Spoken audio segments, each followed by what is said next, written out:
Hello, everybody, and welcome to the premiere episode of Paradise Theater's newest production, Yakshas.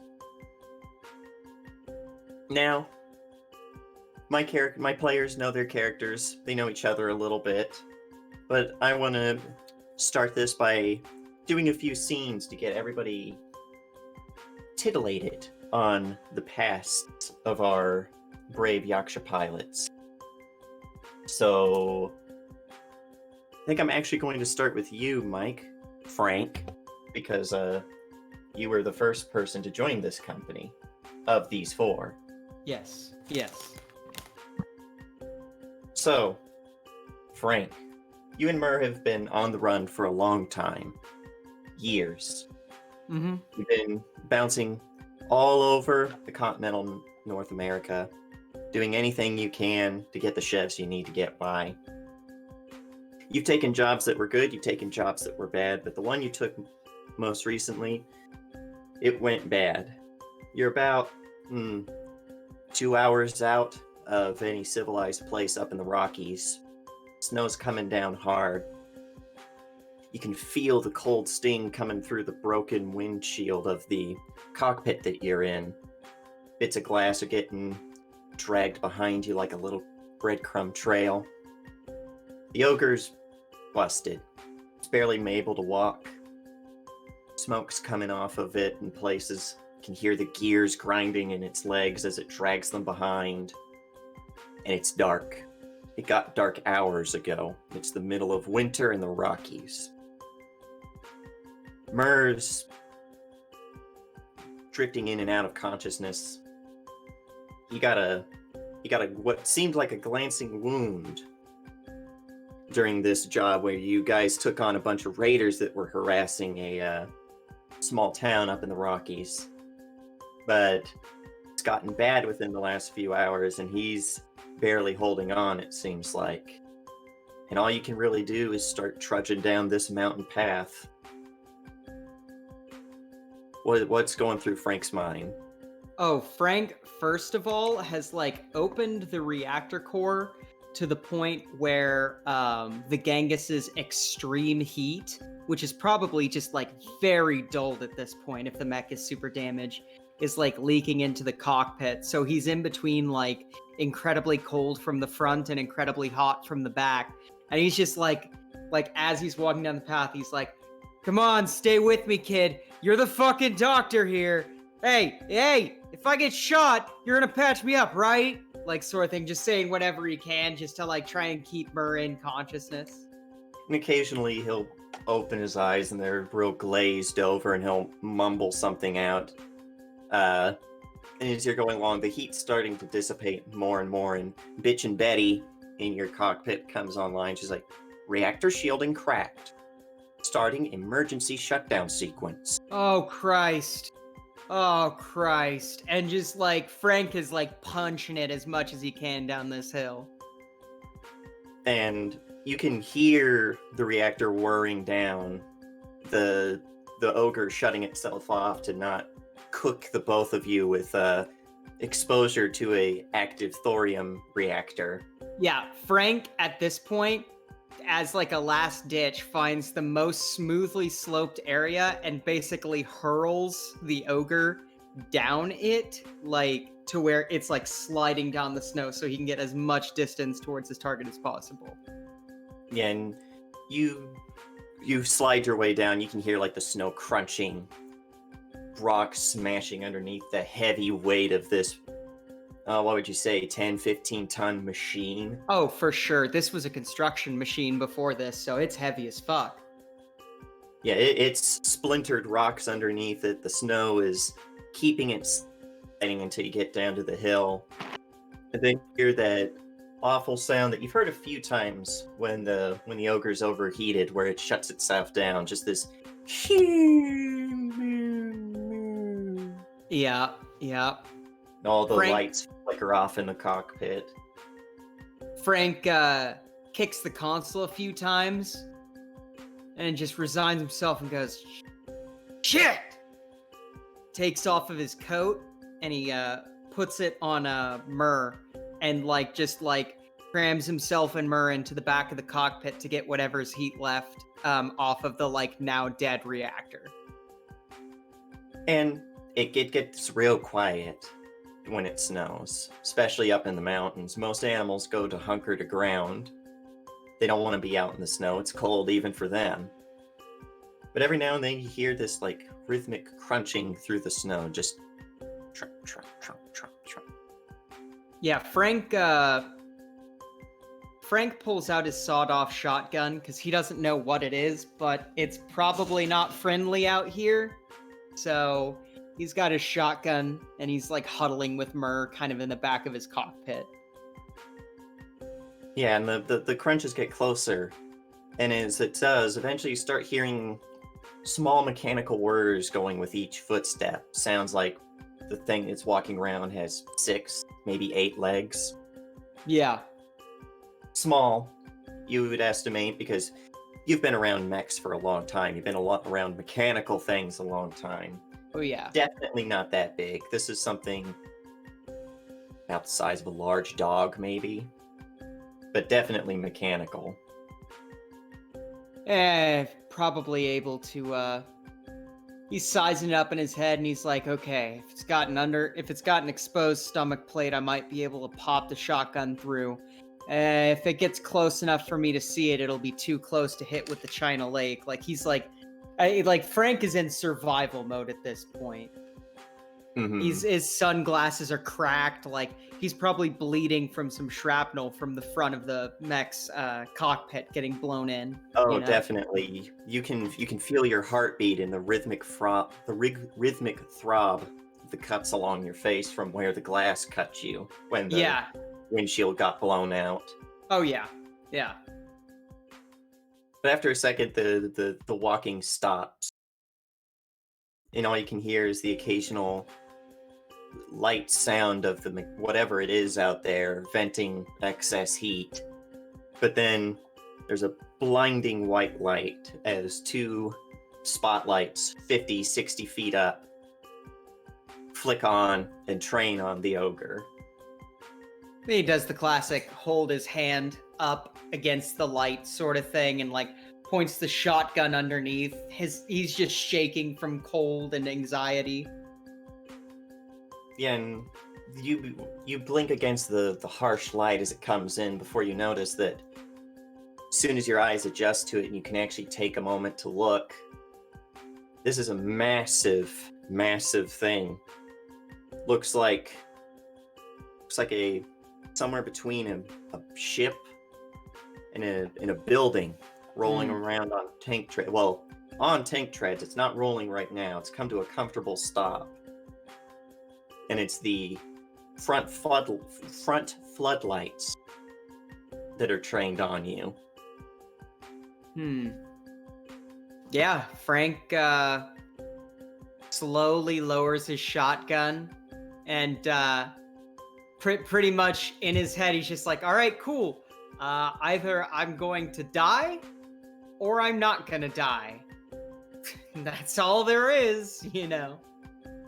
And it's quiet for a time before you hear the loud, sharp crackle of someone somewhere turning on the ship's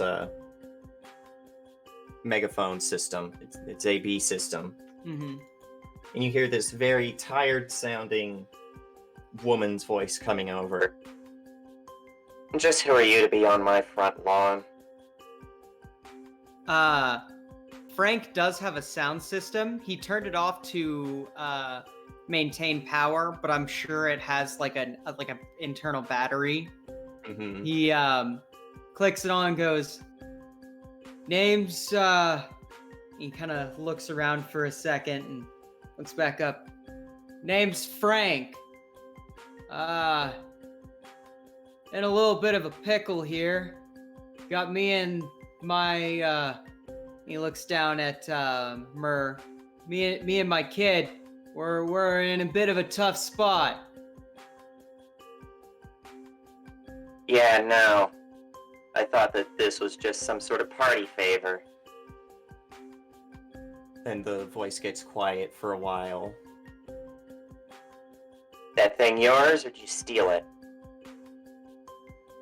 Both an option. How long do you have to have had something stolen for it to be yours?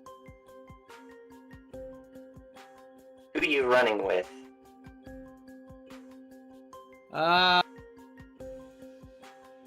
No one? You want to? Well, shit, do I need to print out my resume? We'll just forward you your first check getting that thing put back together. And the both of you, it looks like. Just hunker down, stay put. Someone will come get you. Alright. Hey, if you could bring some hot cocoa, I'd be much obliged. Oh, yeah, you'll get along great with everybody. You hear the sound system on this thing crackle off. Yeah, and he smooths Myrrh's hair to the side, and he's like, alright, kid. I don't think we're dying just yet.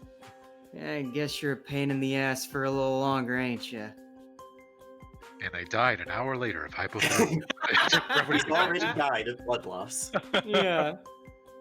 But no, eventually someone comes, and it's about 2-3 random people. They look like they're engineers, covered in grease and muck and all the kinds of things that you get working on heavy industrial machinery. And they pull the both of you out of the wreck of the ogre. And that's when you see that the clicking that you're hearing, that mechanical footsteps, are these. They look like oversized crabs. They're just Nice! 6-7 of them that are spaced out around the ship, patrolling it. Yeah, can I identify these with my hacker fix? You can. I can. You can.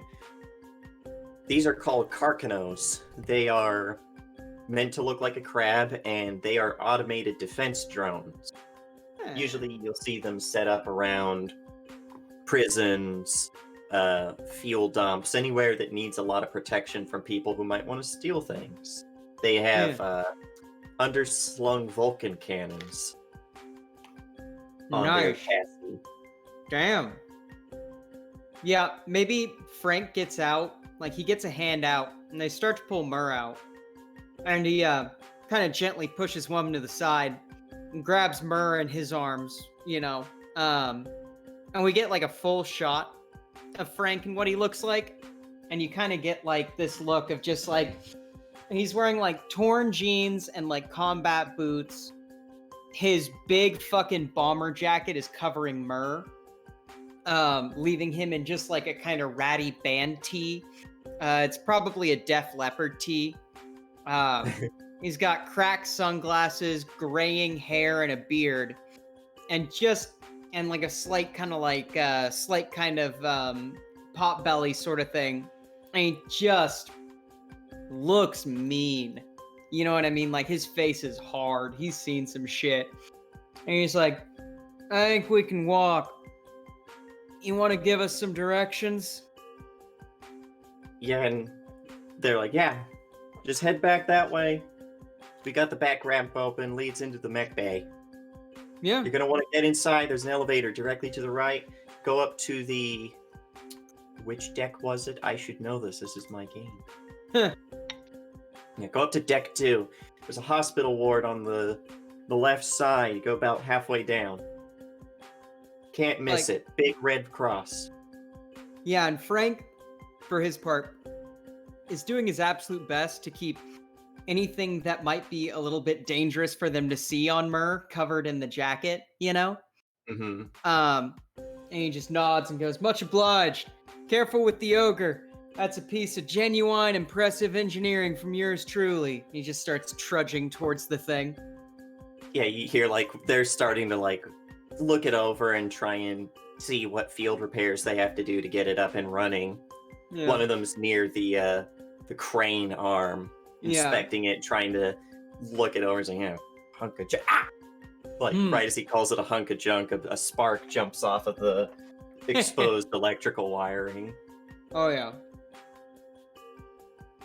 But, it's a bit of a walk. go back. This thing is about a third of a kilometer long. Damn. So, takes you a good while, even if you're going at a brisk jog. But not nearly as cold around this thing. It radiates heat. The snow around it, where it's hunkered down for the night's already turning into a mushy, dark gray sludge. Oh, and you can bet your ass I'm hugging that wall, and I'm walking sideways with Murr like facing the big ass machine. Have you ever seen one of these mobile industrial centers before? Yeah, no, Frank probably, before shit went real bad, probably did a stint of training on one of those. Hey, you might have even worked for Newton Mining and Construction. Maybe, yeah, I mean, I could totally see him subcontracting, because Frank's the kind of guy who, like, his dad always kind of worked under the table, so he had those contacts to go to places he probably shouldn't have been able to, because of, like, his dad's, like, kind of legacy, Mm-hmm. So he probably traveled all over the United States, just doing subcontracting before he got his own little subcontractor's business. Yeah, definitely. You know that these things, before the meteor impact, these things were built to basically be tiny little cities of their own that would go off into unexplored regions looking for good mining sites. Yeah. They're big, they're heavy, yet somehow they're amphibious. Yeah, I know. Frank is just thinking to himself, I don't know what I've got myself into, but for right now, I'm kind of glad I've gotten myself into it.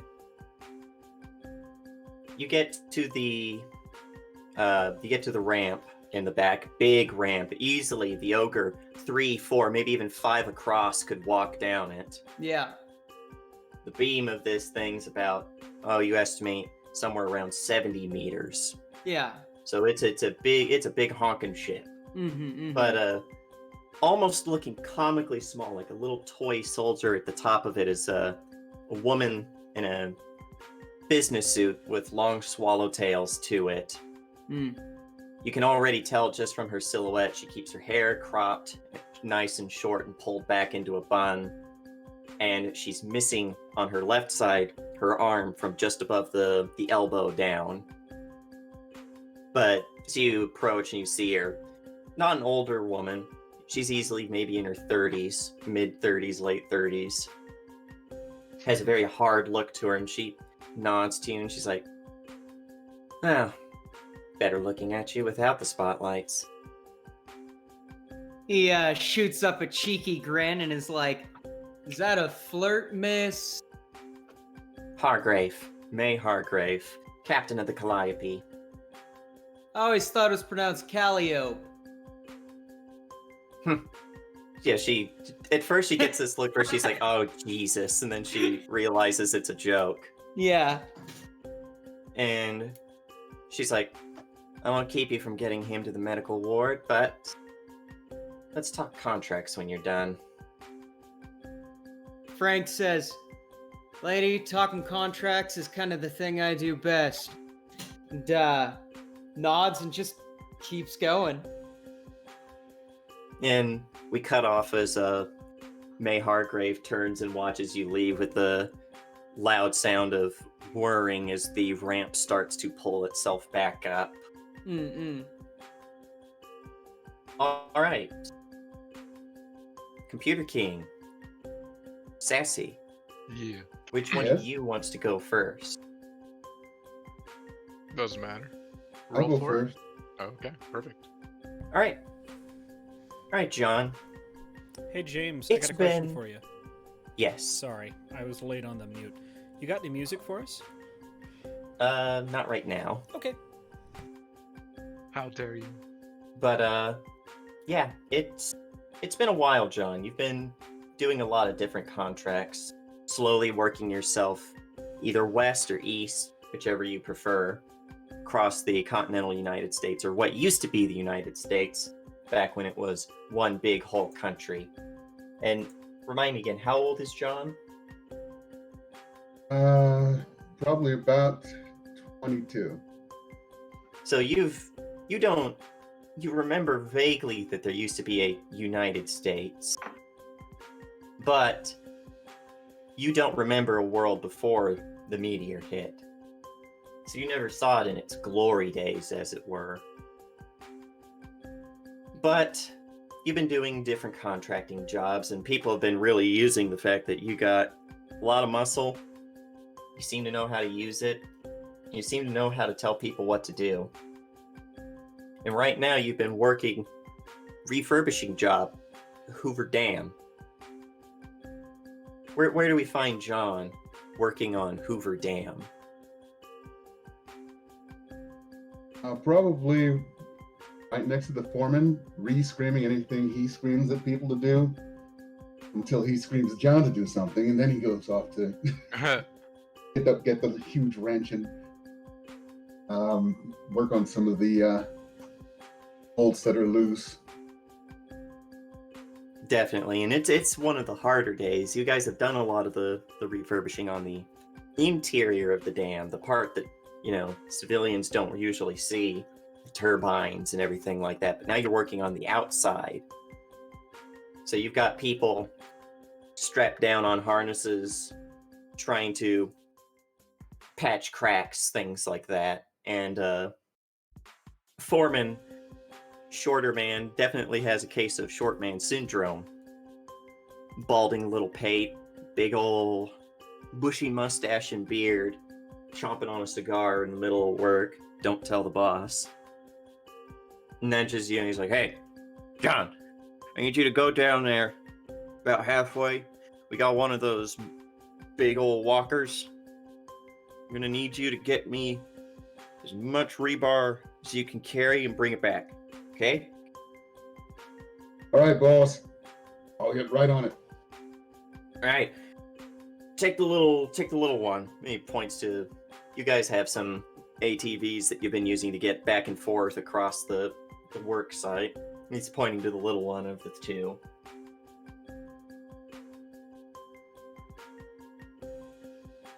So I'll take that and drive across. means it takes more time because it's the small one. Yeah, and this thing doesn't really have that good of an engine. It's almost more like a dirt bike's engine shoved into a four-wheeler. But as you see what he was telling you to find before you even get to it, it's this giant 40, 50 foot tall mechanical monstrosity in the shape of a king gorilla. You guys managed to acquire this from an old military surplus place not far from here.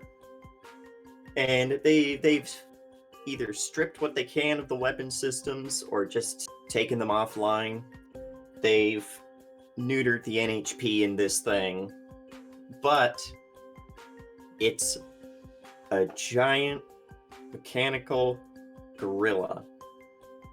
Big, heavy arms that look like they could probably carry 50 to 100 tons, maybe, if you were really pushing it. And you get to it, you're at the relatively, compared to the rest of its body, short legs of the thing, looking up towards the chest where the cockpit is. And they basically leave the keys in the ignition for it, though it's not running right now. Poor old guy. They defanged him and everything. I guess it was duty that killed the beast. I love that. I love that. So he starts climbing up towards that far off top. Oh yeah, you're in for a bit of a climb. It's got a retractable ladder for it, but it's still a bit of a climb. But you finally manage to heft yourself up into the relatively spacious cockpit, considering how much room this thing has to work with. Settle yourself down in the cracked leather seating. This thing's old. The faux leather on its armrests is already starting to chip and peel off, revealing the cheap fabric underneath. This thing has a smell to it, a bit like wet metal, a little bit of rust. But there's a certain satisfaction you get sitting down in this thing, hitting the button, and the ladder retracting back up, and the casing for the cockpit slipping back into place. The whir of machinery and the blinking of lights as it starts to boot back up. And you're in control of this 50-foot tall killer. This feels nice. Well, let's go pick up some rebar. And the boot up goes well enough. It's also got a bitchin' Betty in it that, for a moment as it's starting up, it gives you a sit rep of what's going on. It's like reactor online, sensors online, weapons offline. Hey, NSP, is there any way you can fix that last one? There's a moment before another voice chimes in throughout the cockpit. Deeper masculine voice. It's like, "I'm sorry, sir. It appears that the weapon systems have been disengaged. That, or I cannot find them. Where could they have gone?" And it drags out the last part. It doesn't sound like it's all there. It's been shackled pretty heavily. It can't access most of its own thought processes. Well, we've got a defanged ape with a pea brain, apparently. It really wrecks you, huh? Affirmative, sir. All the better to serve this construction company's interests.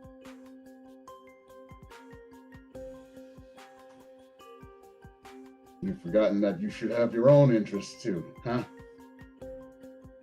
Have I? You're still I do not recall person. having You're interests. You're still not a human person. You're a person. Yeah, there's a few clicks as it's thinking about that to itself. But you get Kong moving. And you have to take it a little slow. Even as wide as Hoover Dam is, you don't want to go tumbling off the edge in something that heavy.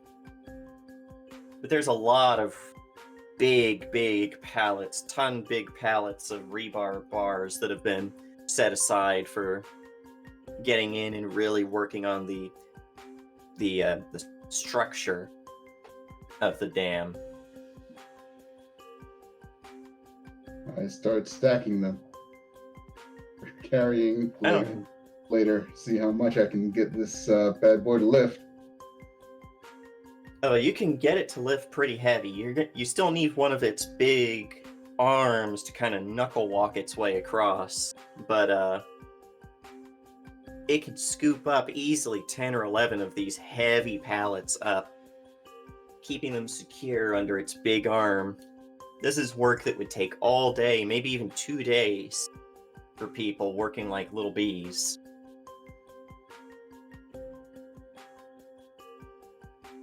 Well, look at that. Strong as ever. Too bad rebar isn't a pulse cannon or some sort of giant sword. I don't know. You would have been a really good fighting mech. You work your way across the dam back down to the construction site, and everyone who can feel you coming, even before they see you coming, just from the heavy footfalls this thing has, they give you a wide berth.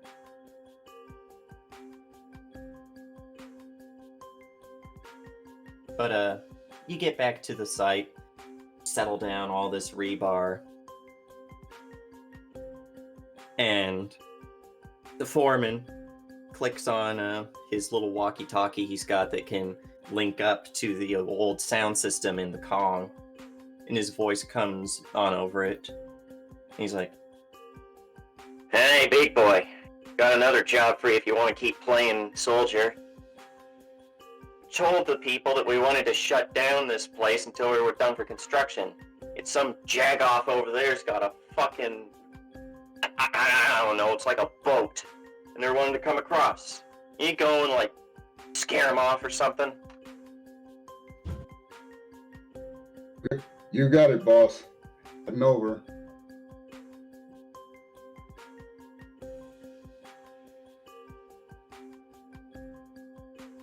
And, How far away is it? oh, it's still quite a walk to get across the dam, because they're on the other side. But, Oh, as you start getting there, another long walk. as you start getting there, you see the same thing that Frank saw. I'll actually get a picture out for the audience. This thing right here, it's easily just even bigger in terms of size, height, width, everything than the Kong. You can see it's got a scanner on top of it that's moving side to side, spinning in a lazy circle. Solar panels that are open, bringing in the midday sun. It's a very bright, sunny day out.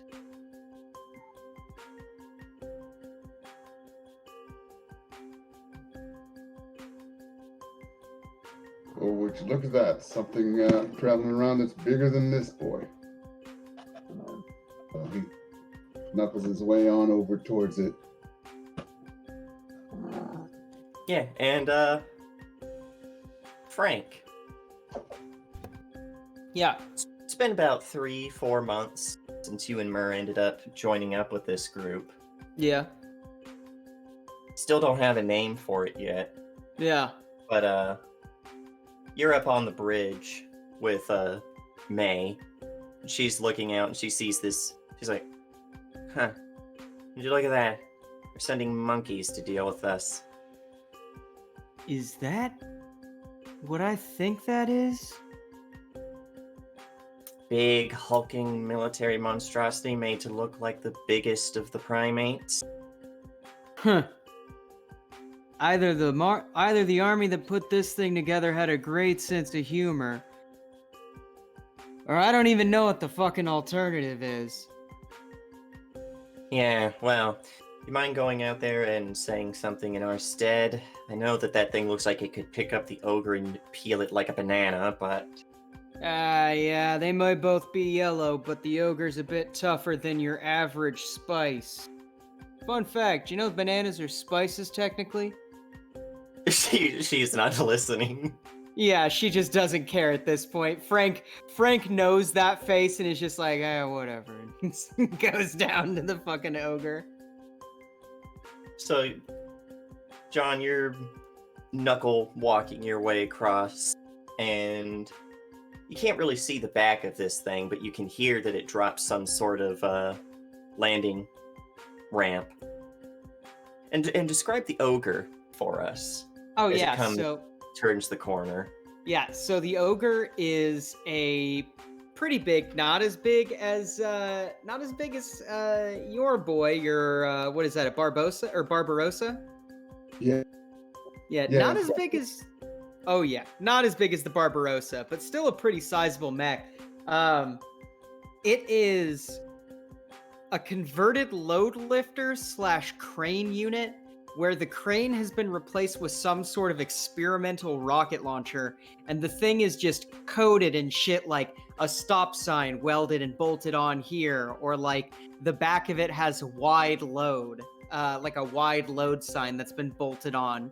Whether that's for comedy, structural stability, or both, you're not entirely sure. But yeah, it kind of stomps out and goes, this is Frank of the Calliope back here. How can I help you, Ook Ook? Yeah, you hear over your own personal radio, you hear, Jesus Christ, Frank, I hate you. But looked like it was might be pronounced Calliope, but you guys got to. You'd think so. Don't care whether you think so or not. You got to get out of here. We gotta get out of here? Unacceptable. We need to get across the dam. It's the only way we're getting to California. Yeah, I know. Sorry, Boss Lady says no can do. You're either gonna have to find a way to bring that apocalypse rail up online, or we're gonna have to roll on through. I mean, it's between you and your foreman to see whether we get across without accidentally running someone over. And Who do you just think sent looking. me? Oh, sorry. Go ahead. Who do you think sent me? I'm here to tell you no. Find some other way around. Listen, I've worked construction before. Every foreman's a head ass. How much? Hey. You know, I got a question. Give me 1 sec. Hey, boss lady. Got something for me? If I'm looking at that right, that's a Barbarossa. And if I know our good old what's the name of the head engineer? What's her name? 1 sec. Oh. Head engineer just has the last name of, and usually insists that people call her by the last name of Laughlin. Laughlin? Yeah, Laughlin. Yeah, if I know Laughlin, she would jump at the opportunity to bring on God's own hammer. Bring that online. What do you say I see what I can work on this guy? Well, be nice to have someone to rely on that's not you. Offer him the standard come on. contract. Yeah, I'm just like, come on. You know you can't resist me. Hey, big guy. Got a question for you. Does the question involve what's the fastest way around the dam? Well, that's actually kind of funny. Now, how often do you get yelled at for not being on time even though you're on time because your boss was off drinking and he decided to call roll late and you happen to be in the bathroom or some shit? Enough times. Why? How often you have to deal with people telling you that guy working next to you happens to be lesser than you because he doesn't have the right papers? Or hair. Yeah. Hey, I got one more for you. How often you get to drive a sweet cherry like you're in right now? Almost never. and you should see what they've done to this poor thing. So, here over at the, I'll say it right, the Calliope, we happen to be a little bit of a house for wayward boys, if you know what I mean.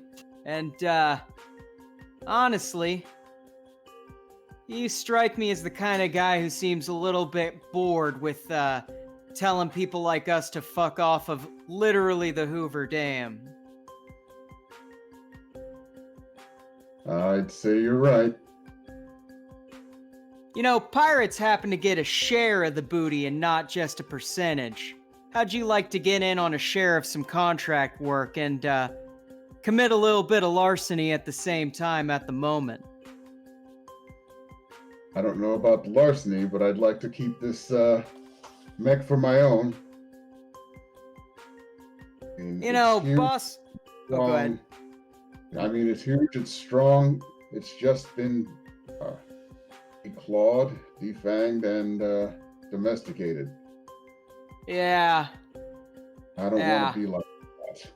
Yeah, we don't take too kindly to domesticated mechs. We're a wild fucking shit up sort of bunch. How about you come on board, talk to the boss, see if she can, buy out your contract. I like that idea. Yeah, I just radio to the boss. Hook line. And I'll bring the sinker. Yeah, we lower the thing and I just pop open my cockpit and give a big wave towards the thing, and I'm like, over the radio, I'm like, welcome aboard. I think this is the beginning of a beautiful friendship built on hundreds upon thousands of chefs. Welcome aboard, Captain. Oh, yeah, when you guys walk on, you do hear a voice that says that there's an NHP that you know, Frank, goes by the name Methuselah, that runs all the automation for the Calliope. Yeah. You've dealt with NHPs before. This one's very by the book. It acts like it's a computer. Oh, for sure. Like, she says, welcome aboard, and I'm like, yeah, Thuzy, put on a cup of coffee for me. That is not my prerogative. I expected as much. Yeah, John, you start walking into the mech bay on this thing, which I can actually show you guys. Though, there's 5 bays in the mech bay. Oops, I forgot I was playing with things in here. Put your toys up. There were 5 mech bays in here. Only one of them seems like it's actually been in use, and in the corner there's a sad pile of scrap that looks like it used to be a monarch. And you can see the Carcanos are ambling about the mech bay, these big spider-looking things with Vulcan guns underslung on their bellies. Kong is big enough that it almost goes above the height clearance for this thing. Stomping on in, can feel the metal kind of having to give a little bit under its weight. And we're gonna cut right as we see this this woman in a hard hat. She's got the overalls covered in grease, and she looks over and she's like, Jesus Christ.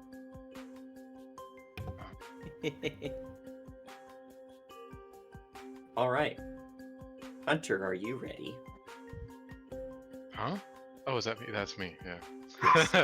I was like, who the fuck is Hunter? When did we get another player? Because you said 5 bays, and I was like, wait, there's only 4 of us, but there's 5 bays? Do we have a 5th player named Hunter? James just decided to butcher my name like everyone else does. Oh, wait. Gunner Hunter, close Oh. enough. I think No, I yeah, thought you were calling... Wait, who? You sassy. Oh, okay. Ah, confusion.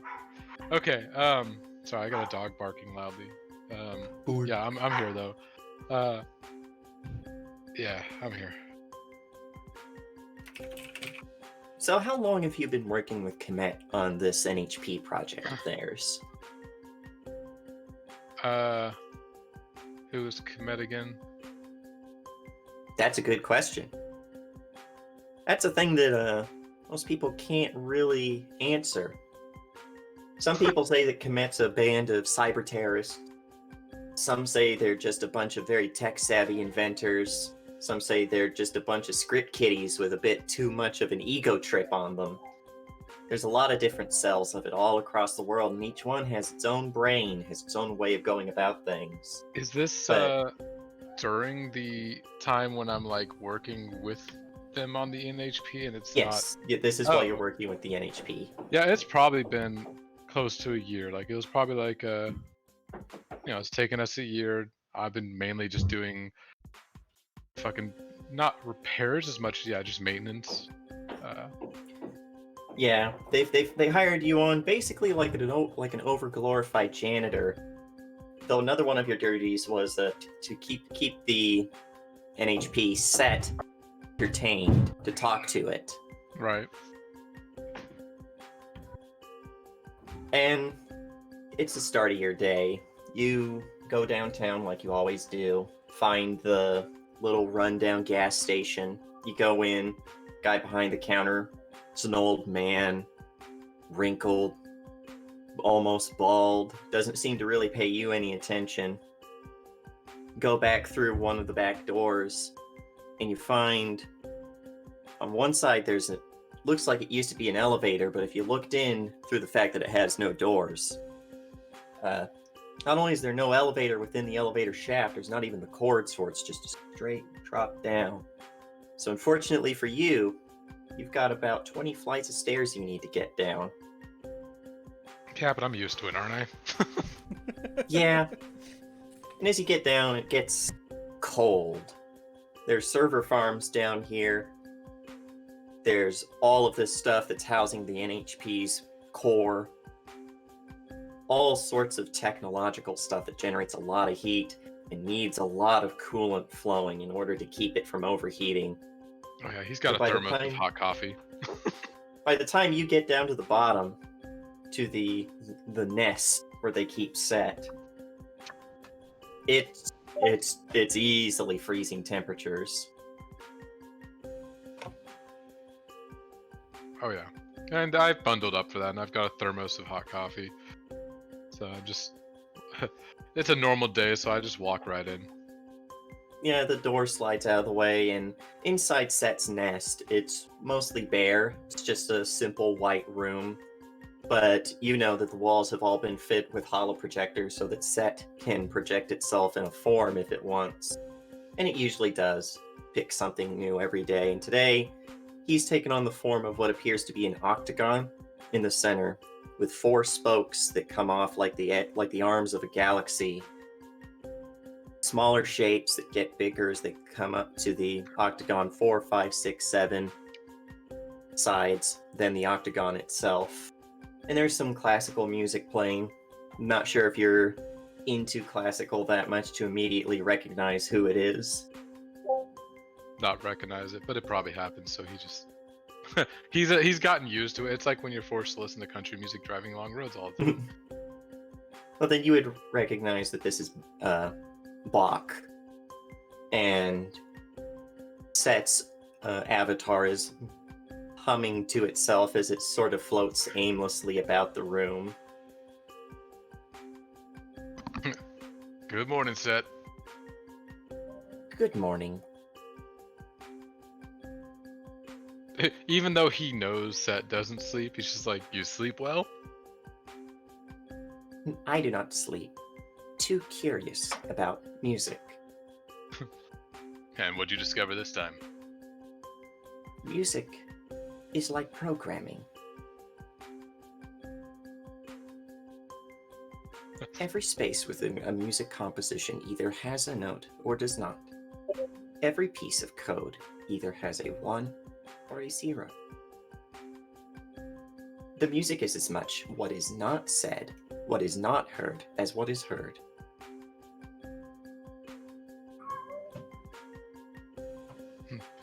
That's pretty fascinating. Let's have snaps for digital Bach here. Isn't it? Thank I you, thought Anthony so. Fantano, for your very riveting music review. Yeah, and he probably goes to his little station where he's just got It's been a year. It's not order. It's orderly, but it's orderly for him. To everyone else, it's just kind of stuff is laying around different places. It's ordered chaos. Yeah, it's Your ordered the chaos. tools he need are within reaching distance, closer than the tools he doesn't often need. Others were in earlier. They left you a physical note. Oh, I cannot open it, so I could not read it for you. somehow, I feel like you'd find a way. And he will open the note because I'm assuming it's on my desk or something.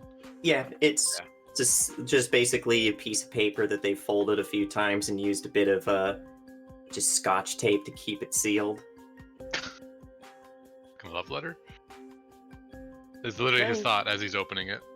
You open it up and it's a termination of your contract. Basically, it says you've done what they need you to do, but they don't need you anymore. So get out come the end of the day and take your stuff with you. Say your goodbyes to Set because Set is going to be sent for his original purpose.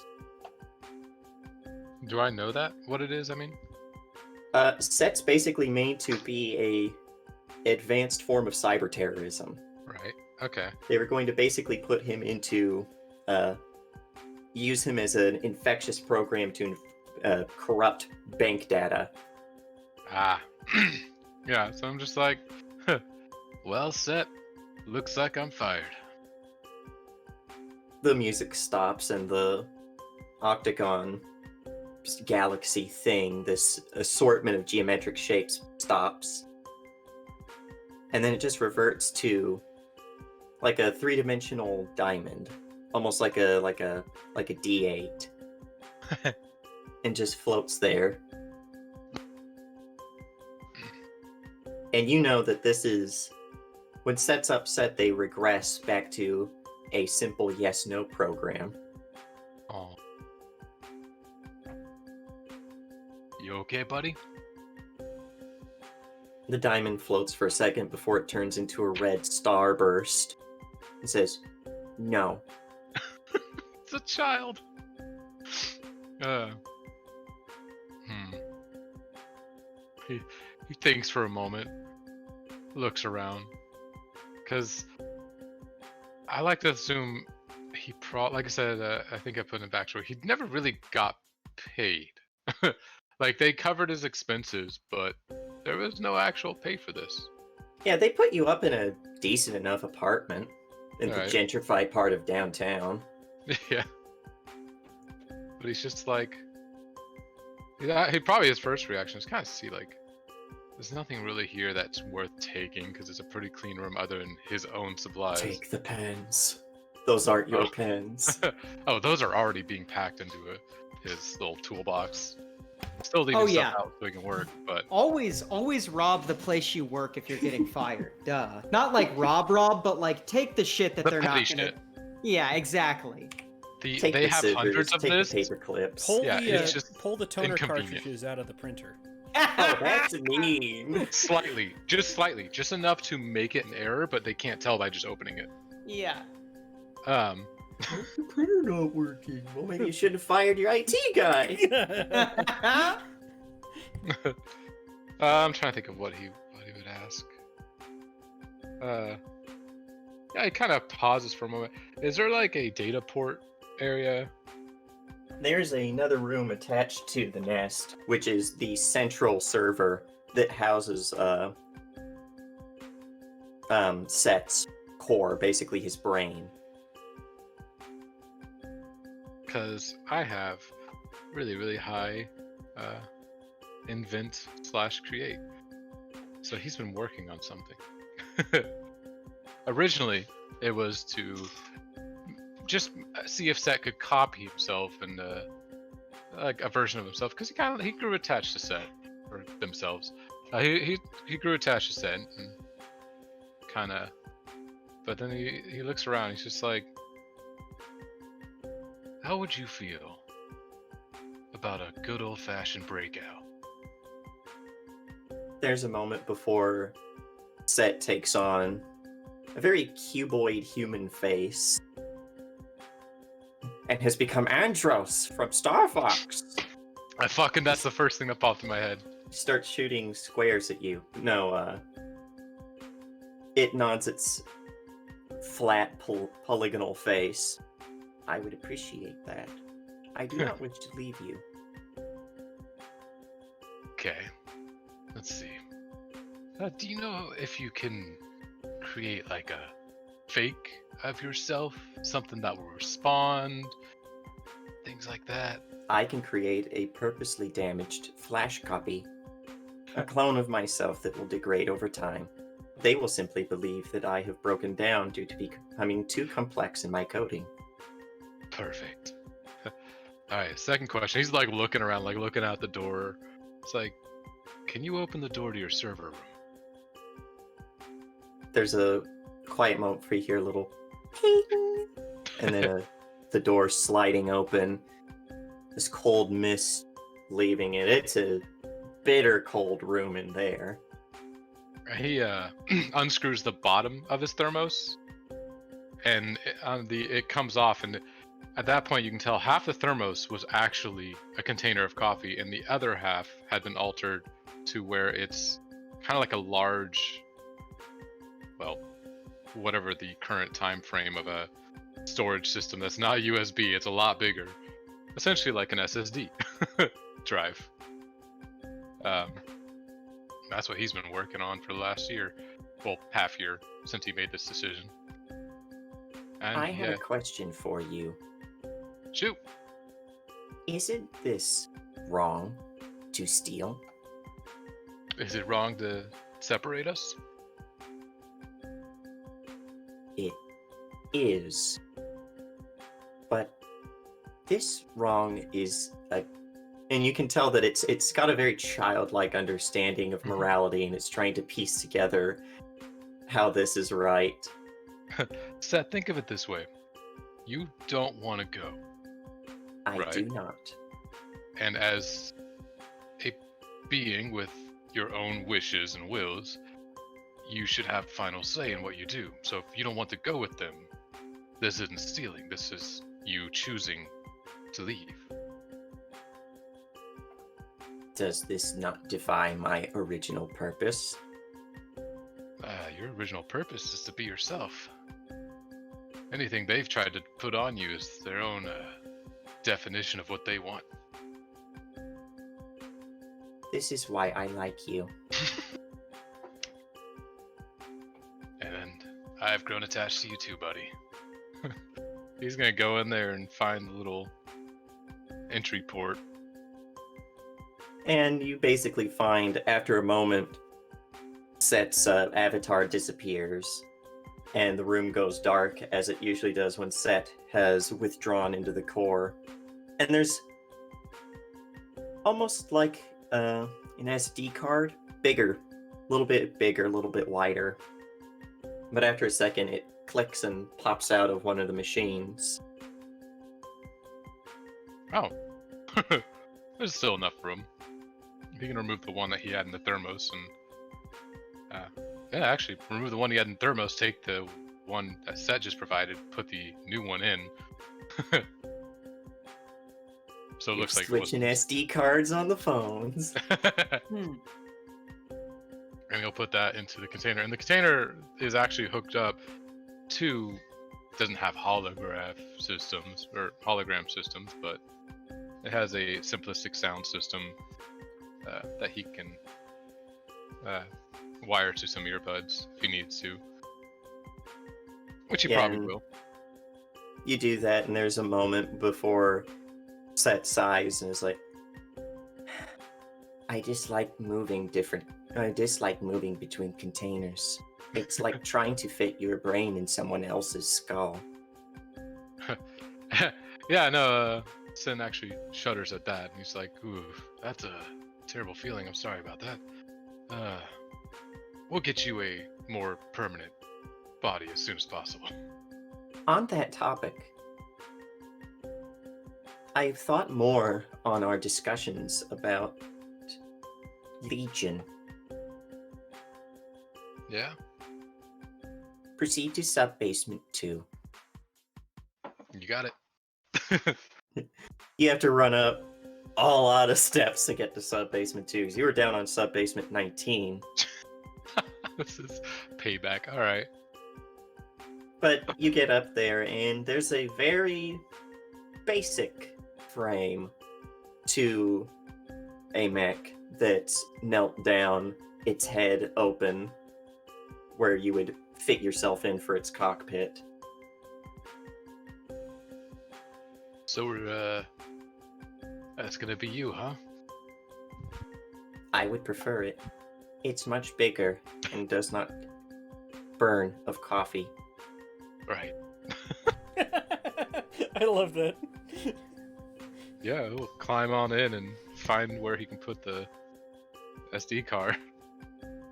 Yeah, most mechs have a place, pretty obvious, where you slot in the NHP for it. And you slot set in, there's almost this, all of the different lights kind of flicker. He's messing with the RGB settings. Before there's like a sigh, and the head closes real quick on you, and the seat belts get you into the seat and lock in place. And set sighs and is like, this is better. Should we perform our prison break? There's a really wide smile. He's like, oh hell yeah. Yeah, and Legion gets up, looks around, finds the nearest wall that actually leads to like a parking garage, and just shoulder tackles its way out. Yeah, like right before we get out, like we start, though, he's just like, hey, you want to continue that song you were playing? I would like to. And then just balk as we're bashing. Very loud, bombastic, late Baroque music starts playing as you bash through this concrete wall. Yeah. I love it. So now, we're going to do something a little different. Because I'm not forgetting anybody. That's everyone in the company. Yeah. So, 3 of you guys have been together for, no, how long has our latest comer been a part of the group? Probably a couple months as well. Enough time that he's been able to build a couple add-ons to set Yeah, and the drones essentially. And get Legion up Or to Legion, snuff. yeah. So, you 3, you're originally in the Caribbean doing some jobs, hunting down basically pirates. Had your fun there before eventually May said that you guys were going to go ashore around the Yucatan. Well, not the Yucatan. In Central America.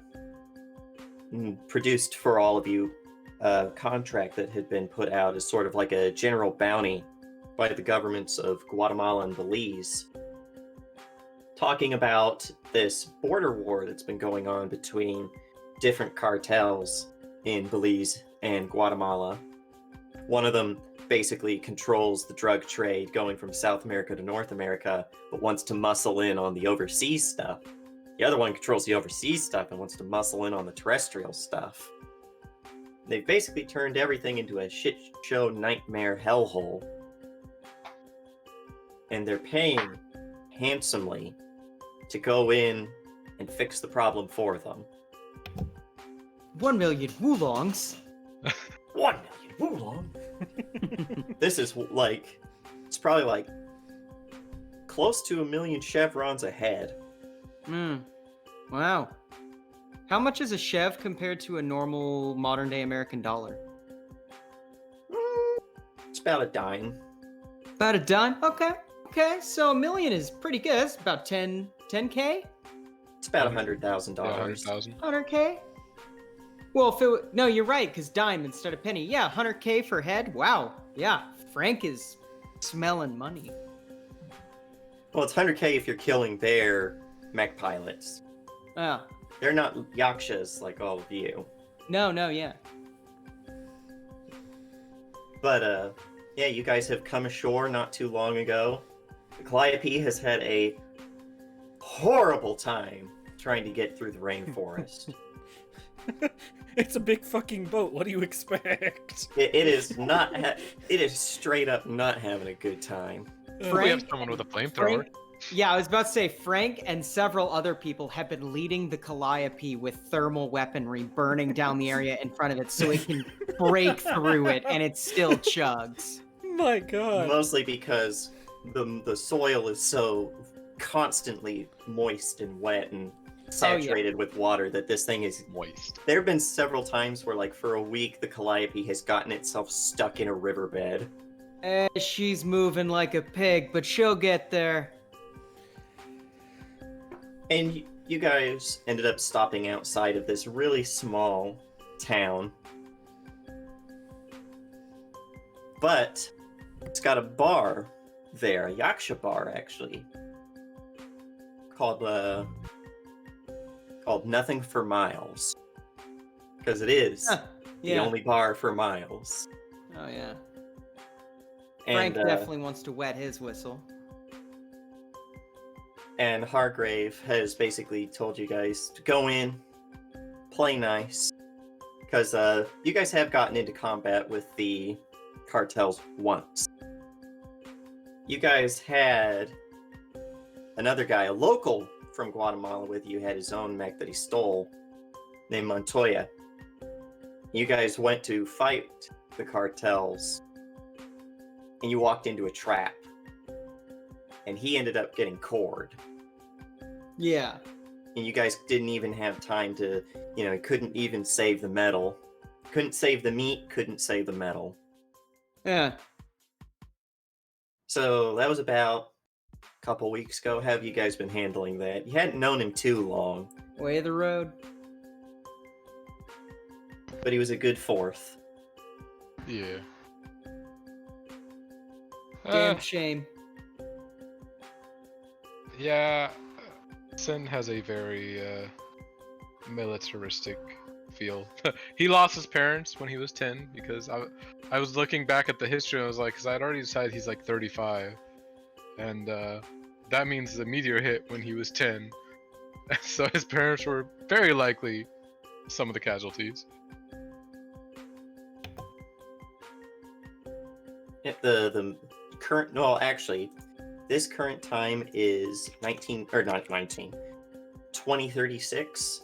Oh, so yeah, he was like 4. Oh god, yeah, he lost his parents. Little baby. Like the Little beginning of his baby. memory, his first memory is his parents. Oof. Okay. And it's a rough world out there for our Yeah. audience. 2000, what I have, 2005? Yep. 2005, a massive meteor nicknamed Shiva hit the planet and caused all sorts of things to go badly. It's about 31 years later. Shit still ain't right with the world. Not even close.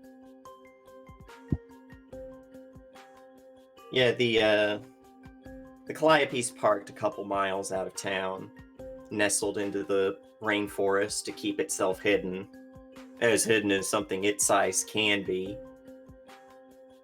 And Hargrave has said, go check out this place because it's a Yaksha bar and they usually have good contracts there. But not to mention, even if anyone asks about Montoya, if he's from this area, you guys don't know him because he done something to piss off the cartels. And Yeah. you don't want to be associated with that.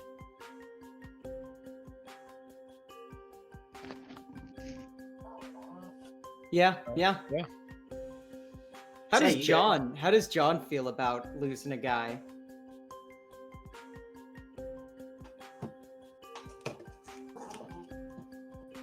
Computer? You there, Computer King? Yeah, I'm there. Yeah, I need to check the chart and shoo away a cat.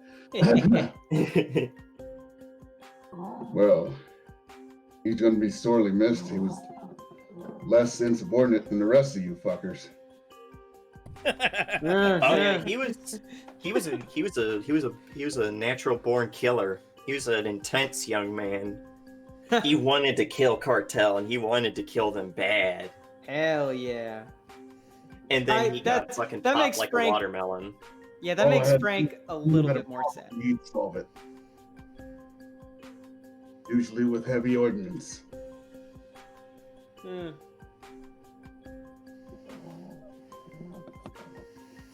Yeah, do you guys take your mechs, or do you take like a... There are some ground vehicles in the Calliope. It's got like a little buggy going on, an AFV, something like that. Oh, I definitely take my mech. I wish a motherfucker would, kind of thing. I mean, if he's taking his. Yeah. Yeah, you guys getting out of the forest and onto the road, such as it were. It's a packed dirt road. You guys have to take your time. You have to go carefully. There's probably more than once where you nearly trip over a giant tree root that's come gnarled out of the ground, or get stuck because of the ground pressure. See, the Legion's nice and small, and I have a jump jet, so he's like jump jetting from like tree to tree, grabbing onto it, and then jump jetting to the next one.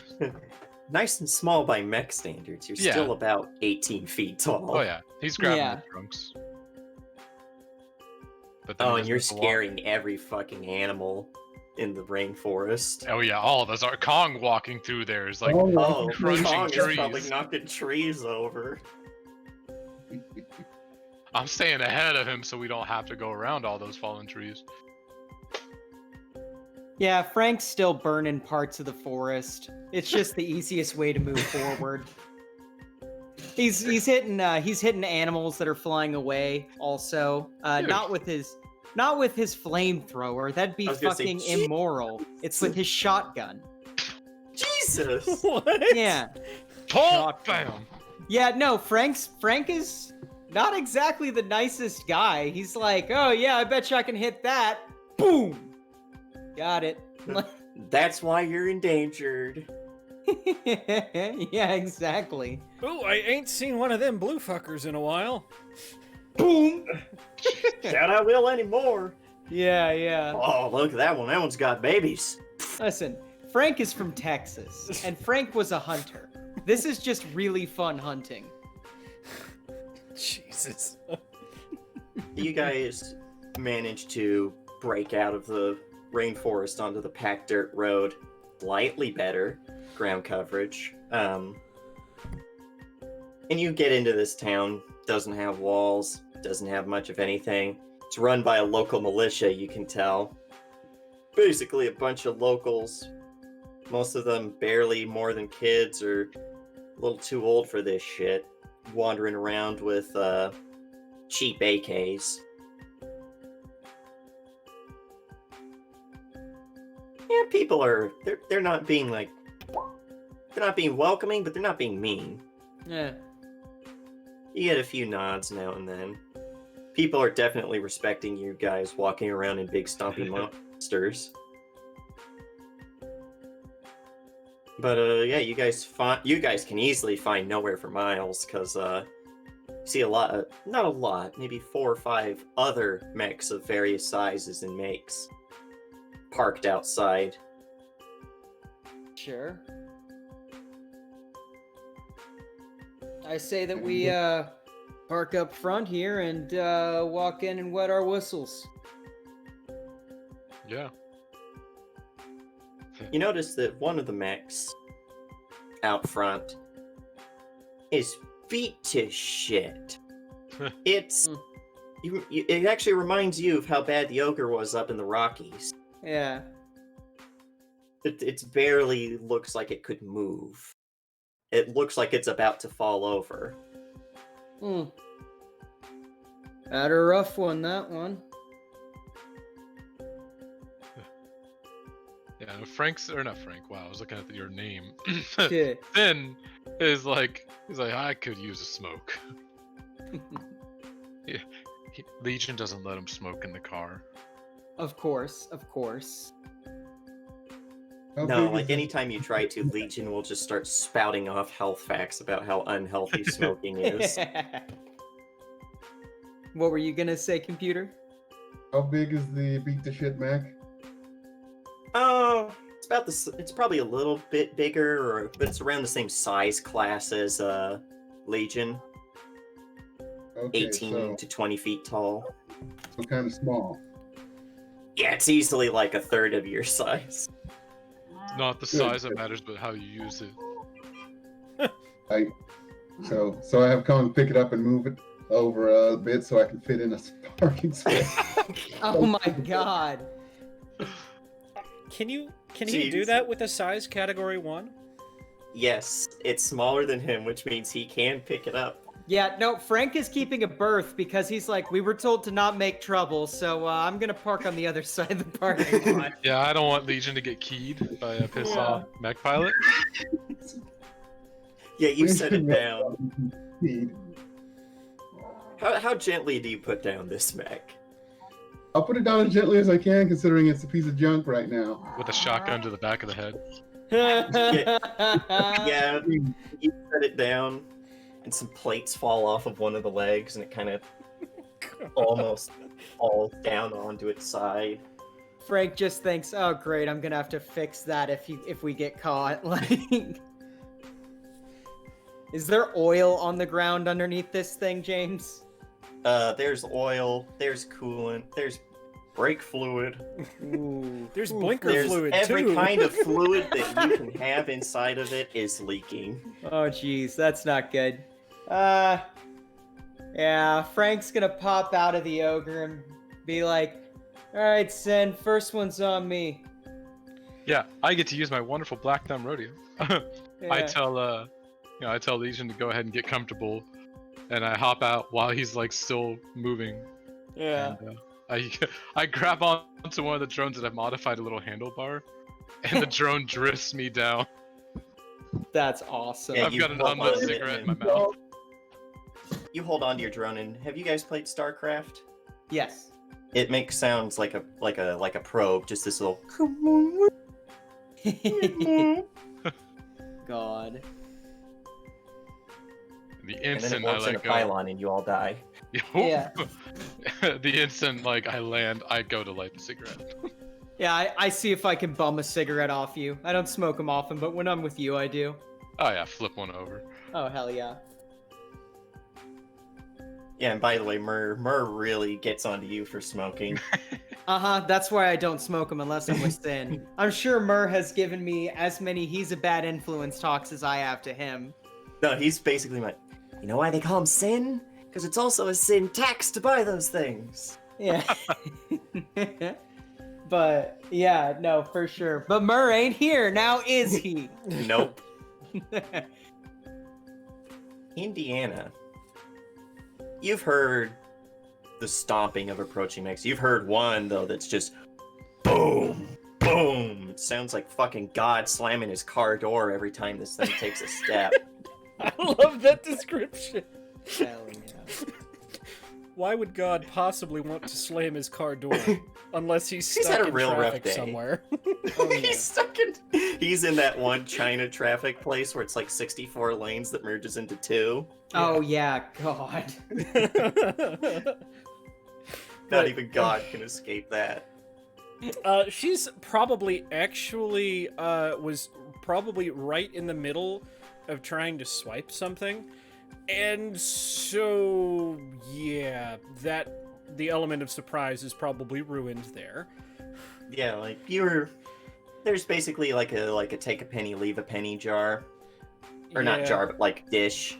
It's yeah. just a cheap homemade ceramic bowl. And this place is grungy.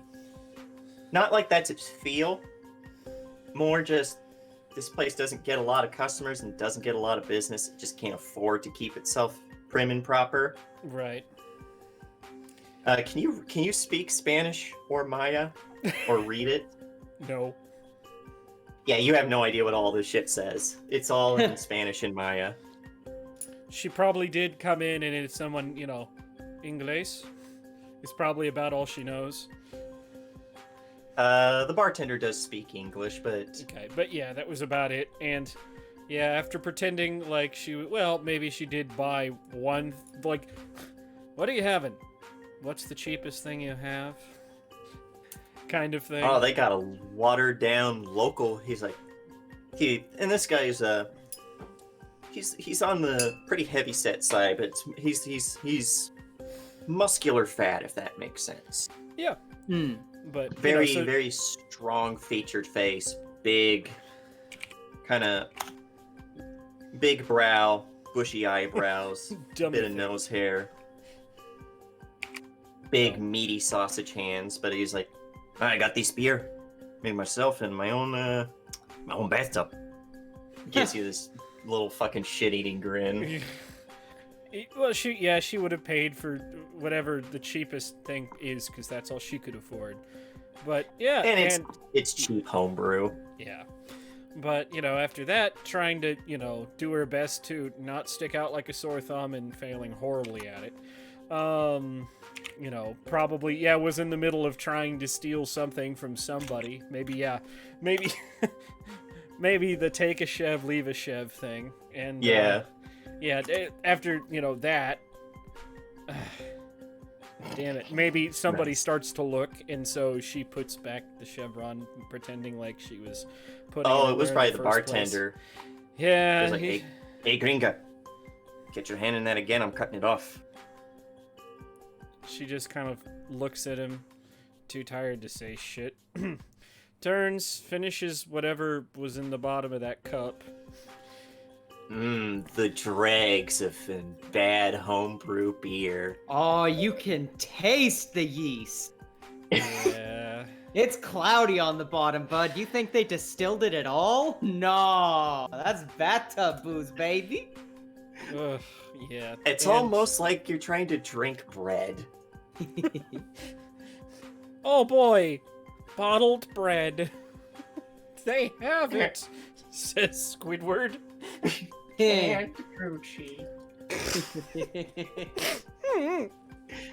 Don't say But, that while I'm trying to take a fucking drink. Yeah, there's a few other patrons in here, and they're all tough customers. Yeah, They look like Yakshas. Yeah, she's not gonna get anything out of this. And after somebody ruined her only chance at getting food to eat tonight, she might as well get out. Head on out.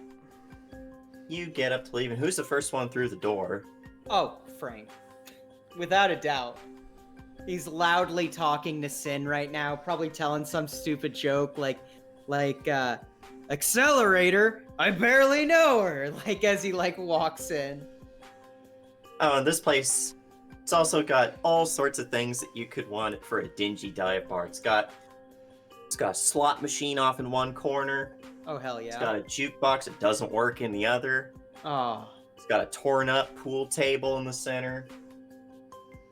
Frank's home. Yeah, for his part, One of the Sin, balls is missing. balls. Sin never really actually takes too many drags from his cigarette. He usually just lets it run. He takes like one or two. Yeah. But yeah, he's just like, when you say that terrible joke, there's just this long drag from the cigarette. Oh, man. He's No, like, yeah. yeah, and that's how I lost that job. Bartender, dos cervezas, por favor. Dad gets you this, well, the first thing he does is he makes the money sign, like he rubs his fingers together like, hey, show me the cash first. Yeah, Frank pulls out his actually somewhat fat wallet and just waves it in the air. Oh god. He gives you a big thumbs up and goes to start getting you some bathtub booze. Sin Like, shifts I the gun know. at his side. Like, oh boy, he just showed a wallet. Yeah, none of that. Actually, No. Oh, go ahead. have the three of them come into the bar yet, or? Two of us at Yeah. least. And John's He's still right getting behind us. down. Has to climb a giant ladder.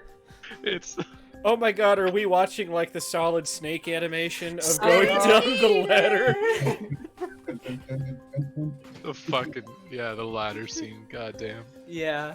Every time John starts crawling up, he just thinks in his mind for whatever reason, what a thrill.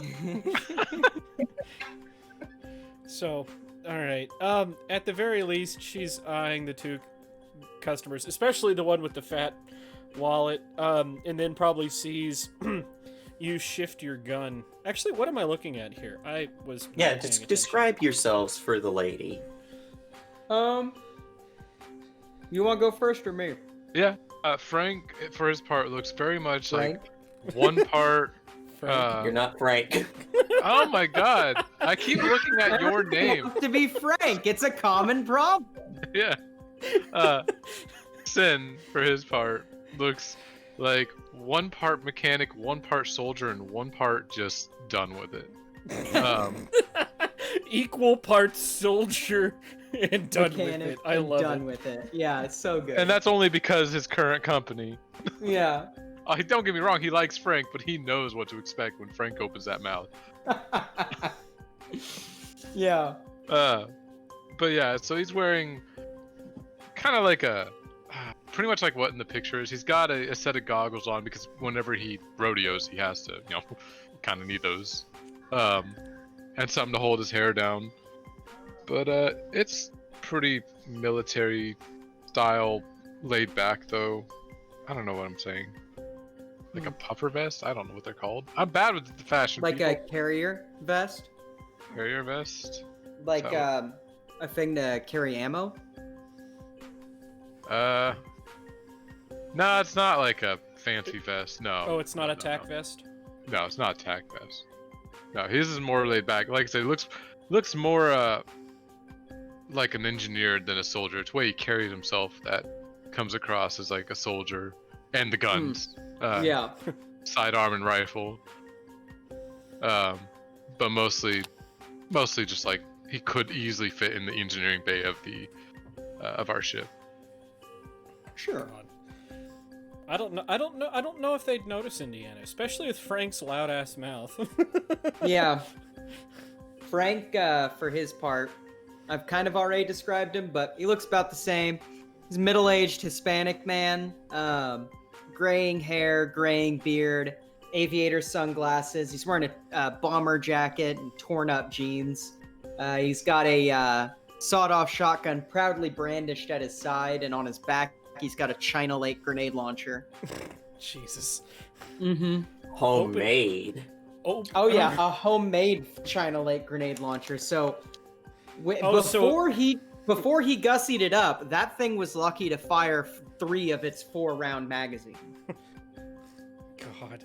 It's Or one of those 2, things rather. like, stay the hell away from that person carrying that thing because they're both suicidal. Yeah, exactly.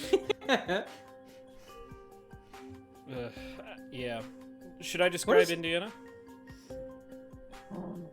Oh, you're about to leave and they walk Okay. in. You're right in front of them. Oh, shit. Yeah, maybe. Describe yourself for them. You see this. Hold on. I keep forgetting these things. You see this dirty, grungy. Frank, you probably like, yeah, it's a little girl. Sin is like, no, it's a young lady. Yeah. She's young. She doesn't look much like a lady right now because her clothes are just completely wrecked. Oil stains, coolant stains, blood stains. Just, it looks kind of almost... It wouldn't be like... it's not a cadet's uniform, but it's definitely something you would see, like, in a casual setting on a military base. Sin, you might, notice that a little bit, better. It's a collared shirt, made with God knows what, is it polyester? Is it denim? Who knows? It looks ugly as fuck. Polyester. Right. Just these denim shorts that used to look olive, but probably look, well, probably just black at this point. An oddity, she's actually wearing a cape, which I don't know. Have you guys ever seen anybody wearing a cape before? No. Yeah, unless they were delusional or a child playing Halloween dress up. Shit. Hey, Hey. Yeah, that's Why not did- great. it's warm in this. It's warm. Computer, capes are awesome. Don't let anyone ever tell you any different. She's wearing a cape. She thinks they're awesome too. No capes. But on her side, you see literally just a submachine gun and a sports holster. So that wraps, it's a band around one shoulder that just lets it dangle on one string at your side for quick access. And actually, poking out of the nape of this, poking out of the nape of this cape is the handle of a giant fuck-off sword. It's almost as big as her. She's a short, tiny little thing. She's not any taller than 5'2", and she's wearing combat boots, so you don't know how tall she actually is. And actually, hidden the last thing you'll notice is behind, grease-stained and matted hair, she's got, an amethyst eye, which is probably unique in and of itself. Yeah. But she's got heterochromia. Her other eye is blue, and she's trying unsuccessfully to hide the other eye behind, curls of oily hair. And she's probably sees you guys as you walk in, looks down, and steps aside.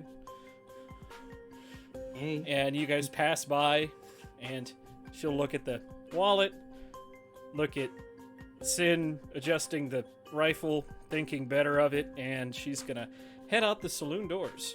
Are they saloon-style doors?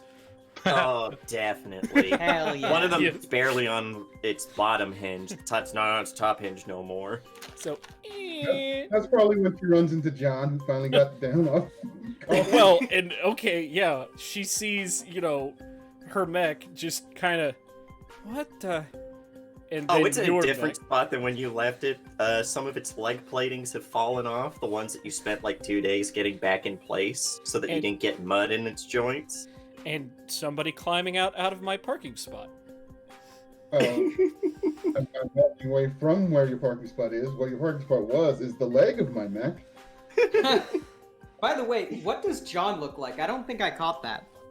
John's just like got kind of rugged, sort of good looking, pretty military looking because he's got olive drab cargo pants and a white t-shirt.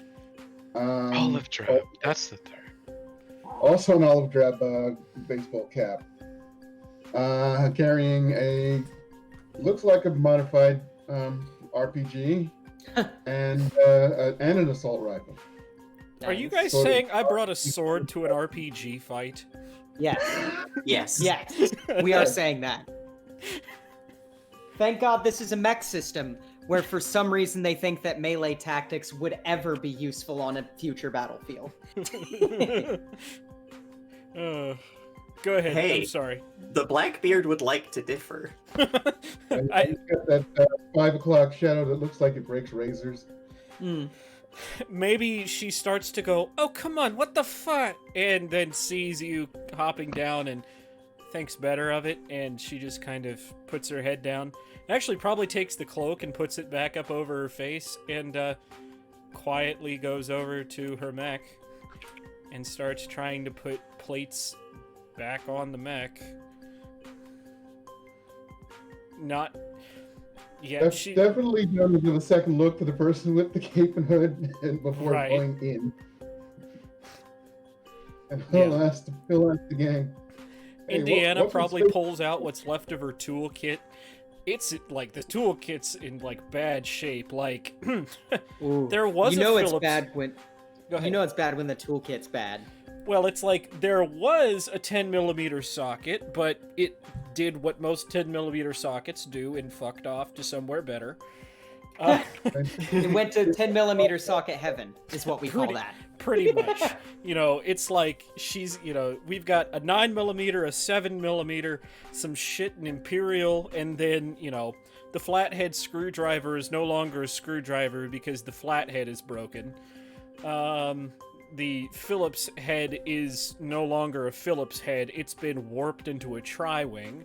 The torque wrench has had the spring removed from it, so it's basically a giant, wrench now. Yeah, not a torque wrench. It's a the socket and how do I not remember ratchet? There we go. Ah. It's basically a giant fuck off ratchet now because, well, we needed the torque spring for repairs. Yeah. And it's gonna get down in the mud and the coolant and the water, I guess. And yeah, and what used to be the drinking water compartment, and she's gonna start trying very unsuccessfully to put these plates back on Sala. She had to use literal duct tape and gum to hold them in last time because all the bolts are sheared. She doesn't know what she's gonna do this time. But yeah, that's me. I love it. John, you've actively made someone's life worse than it was, and it was already terrible.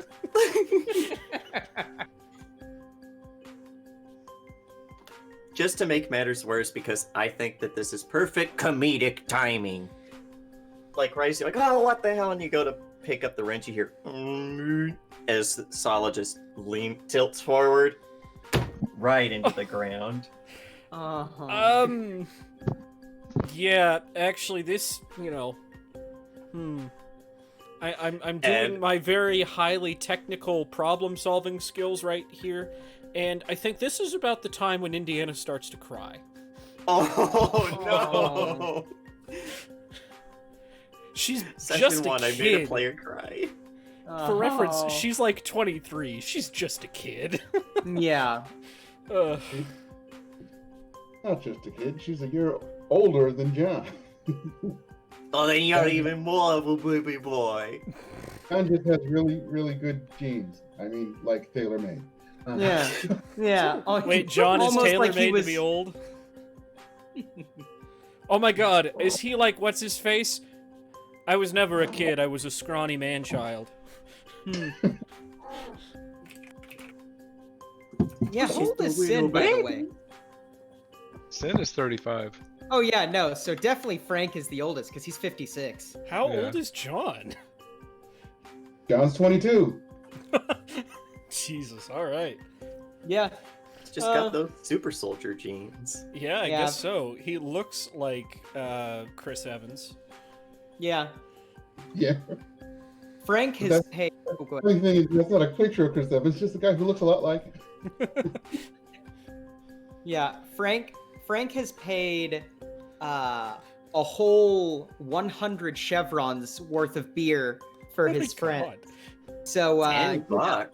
$10. So he three That's- $3 beers. So that's especially down here. That's pretty nice. We're actually probably getting name brand, not bathtub brand. So No, yeah, you're getting. I mean, this is name brand.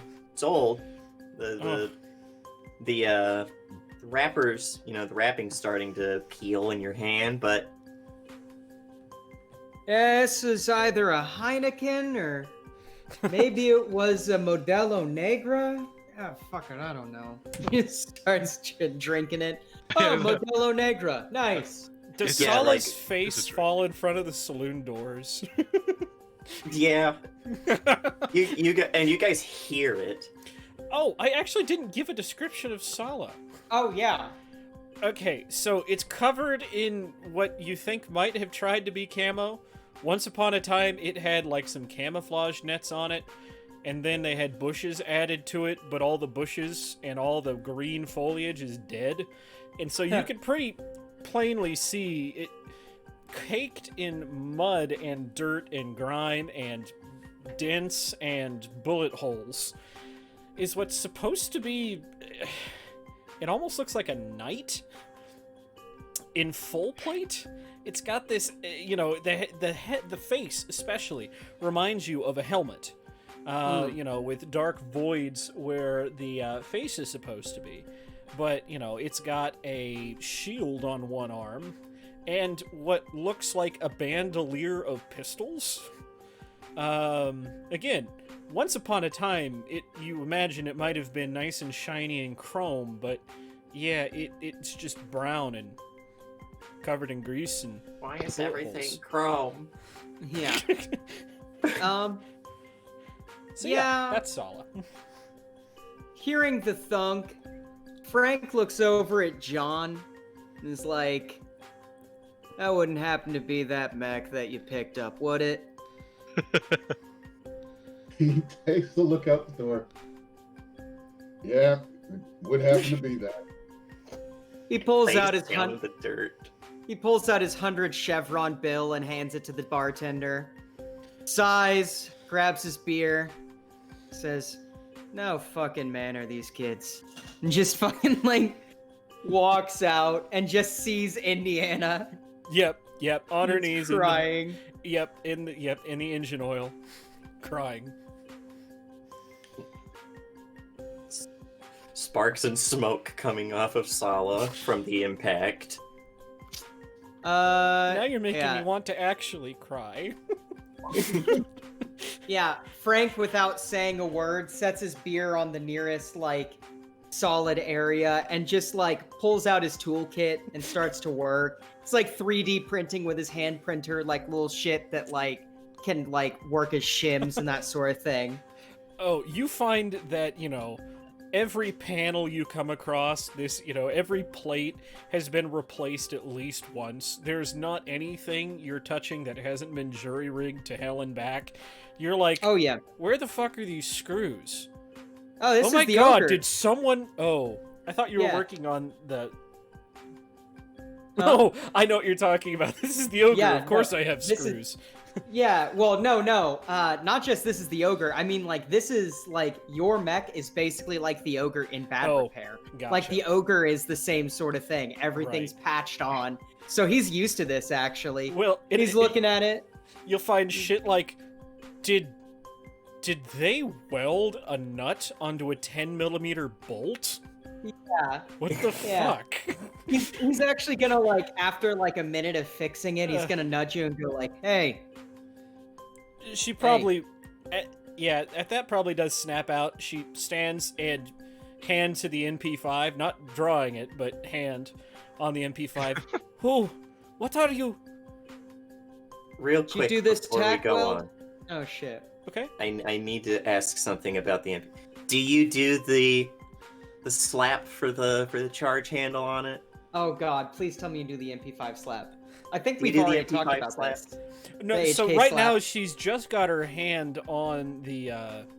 Well, for future reference, when you load that thing, do you do the HK? The HK slap. Fine. Yeah, that's the only reason Heckler & Koch are still in business. Yeah. But she's got Yeah. her hand on the grip. Who? Yeah, and he- What are you? You do this weld? This one right here? What? Can you This please? weld right here under the panel. Yes. What does it matter? It's not a bad weld. You did TIG when you should have done MIG, but you did good for what you had. I'm assuming you didn't have copper rods laying around. Why are you helping me? He looks at you. He says, I always like to fix her upper. Plus, Ape Boy here decided that he would disturb your mech's final resting place, so figured I'd go necromancer on it to pay you back. We could have gotten out of Belize, maybe. No. She looks very No. unsure of that Yeah, no, statement. No. he just shakes his head and he's like, no. Nah, you wouldn't have made it past here. You would have been cartel food. Goes back to, like, tightening some screws. Maybe like, Jesus, I hope you didn't do this one. Hold on. Starts walking back to the ogre to grab some spare parts. Yeah, just Wow. looking at the Sala even before it fell down and looked like it caught on fire a little bit. Yeah. It looked like it probably wouldn't start. Yeah. Frank Frank is... doubt the engine would even turn on that thing anymore. Maybe coming Yeah. muffled from Sala in the compartment. Fire extinguished. Extinguishers depleted. Yeah. God. Yeah, Sen's just leaning against the building and he's just like, that looks like shit. And, yeah, like, he notices you against the building. He's like, hey, Sen, want to give me a hand? Just this like sigh, like, oh, here we go. Yeah, He's yeah. got another fixer-upper. I don't have any money. And he's like, you know how to pilot this thing? Yes. You happen to be a free agent? I hope you're a Why? free agent. If the people who you're working for are letting your mech be like this, then that's I don't a work damn for shame. anyone. Alright. Shit, give me 1 sec. And, he's like, you know your way around jungles at all? She shakes her head. She's still got her hand on the grip, but you know, it's yeah. Listen, throw me a bone. At least lie and tell me you're good. Come on.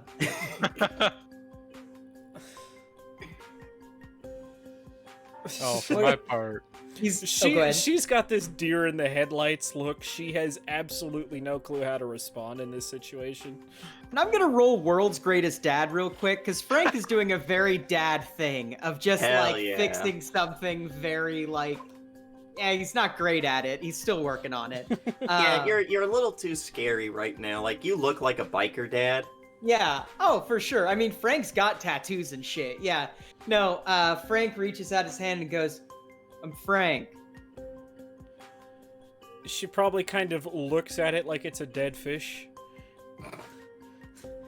Did I forget to put on deodorant? Ah, shit. That was supposed to be a joke. He cracks a smile. I just, At I that read, I, Go ahead. oh, go ahead. Oh, I just call out and I'm just like, I'm like, Legion, can you send down Agni? And Yeah. one of the drones, like the shoulders just lift off, flow down, and I just start unscrewing one of the parts from it. Not enough minerals. Right? Are you Yeah, saying yeah. Are you saying the price for fixing this is working with you? Listen, we had a guy who got gnarled up pretty bad in the jungle. Not gonna lie to you. High chance of dying, cause, you know, pendejo's about. Like, he says, like, kinda loudly. But, right now, we need a fourth. There's good money in it, and, well, I'm not taking the condition of your mech into consideration for this. I'm taking the fact that you look lost. What are you? My father? No, I'm just a Yaksha. At this point, she seems to kind of compose herself a little bit. Hand off the submachine gun. Where are you going? Deeper into Belize, doing some headhunting, and I don't mean recruiting. Well, I mean, for you, I mean recruiting. I'm not gonna shoot you in the... Never mind. She kind of... Yeah, if it's possible to go more white, she does. But she goes, how... I'm not going anywhere with Sala in this condition. How are we getting anywhere? Says, you have two of the best mechanics right now in this town, literally fixing your mech for free without asking you. So, you know, you'll get somewhere at least. You know, I'm not saying you have to join up, because that would be shitty and racketeering-ish, but, you know, we did you a good turn, and we could always use another gun, and he kind of, like, looks at the weaponry on there, and he says, seems like you got a lot of gun. There are, as a matter of fact, I'll just count here. There are 4 hand cannons on there. Mm-hmm. A bolt thrower on a shoulder mount. Yeah. That shield there is entirely cosmetic for the moment. It actually Yeah. looks like it's helicopter blades that have been folded into a shield. Huh.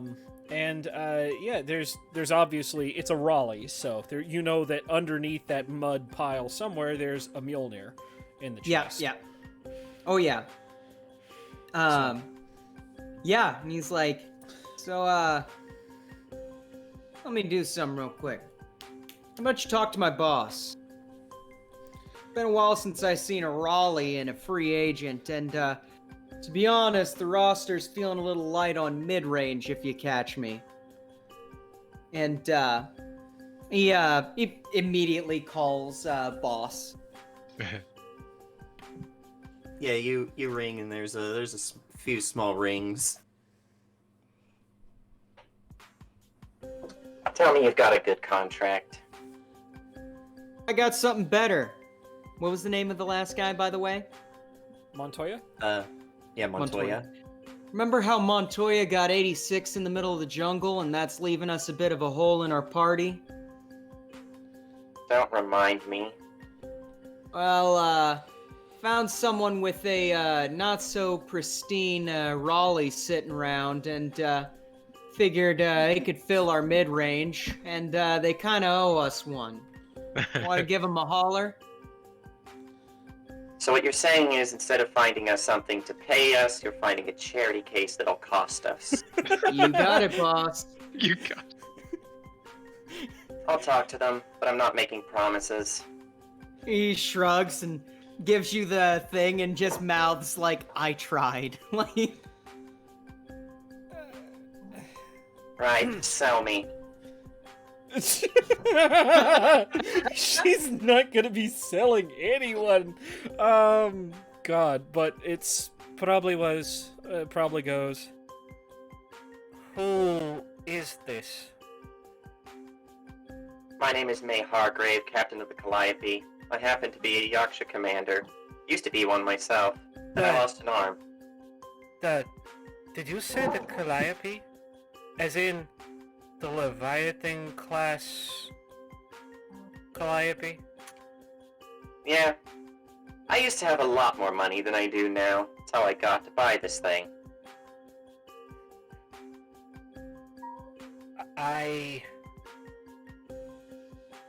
As long as we keep moving, I'm willing to be a pilot for you.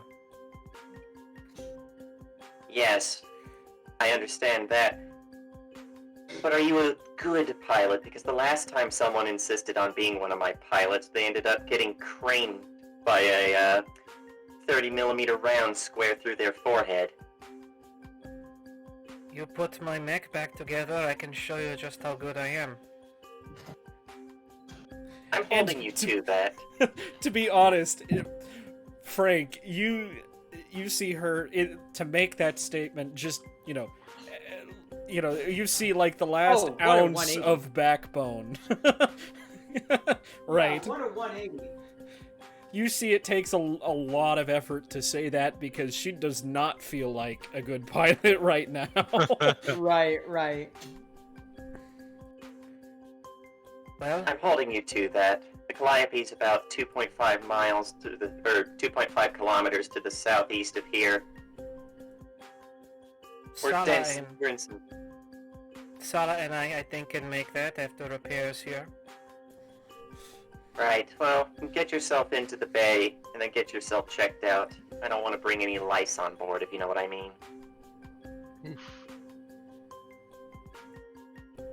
Yeah, she hangs up. Oh yeah, like as soon as she said that, you heard it click. Huh. Oh, well, Yeah. I was gonna say Indiana probably hangs up if she doesn't. Yeah.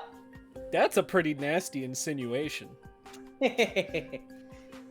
Yeah, meanwhile, like, Frank and Sin are, like, working in, like, pretty good harmony on this mech.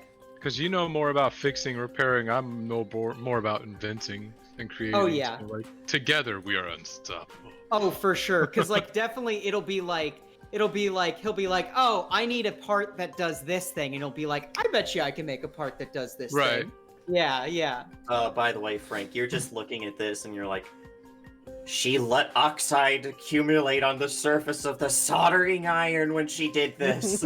Yeah. No, I'm just like, listen, Oh, whenever by the we way, get actually, maybe it's at that point one of the compartments opens just on its own, and Mhm. out falls the welder, and you're like, oh my god. One, this thing's about 40 years old. Looks like you pulled it out of a scrap heap. Two, Yeah.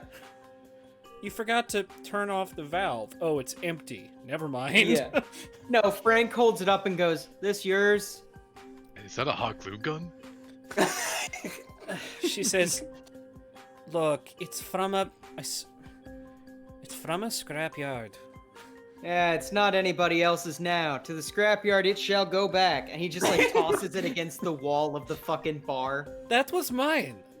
We'll get you a new one. A new. Do you know how much those cost? Yeah, I do. Calliope's a little bit short on cash, but we got a few spare tools. Speaking of spare tools, you probably saw her toolbox, and you're like, Oh, "What yeah. the fuck?" Aw, Yeah. it's baby's first toolbox. Yeah, no, Frank Literally. Frank is like, how well trained are you on the maintenance of mechs? Actually, she says, "I can keep one running if that's what you mean. It's not by the book, but He, it Clearly. works." he looks at the mech and he goes, uh-huh. You're taking lessons from me when we get on the old Calliope. I thought I was to be a pilot, not a mechanic. Yeah, every pilot needs to be proud of their machine. And See I the have- ogre over there? I've kept her running for, what is that, 25 years now? She looks 25. She looks Oh. 25, but she runs like she's 2.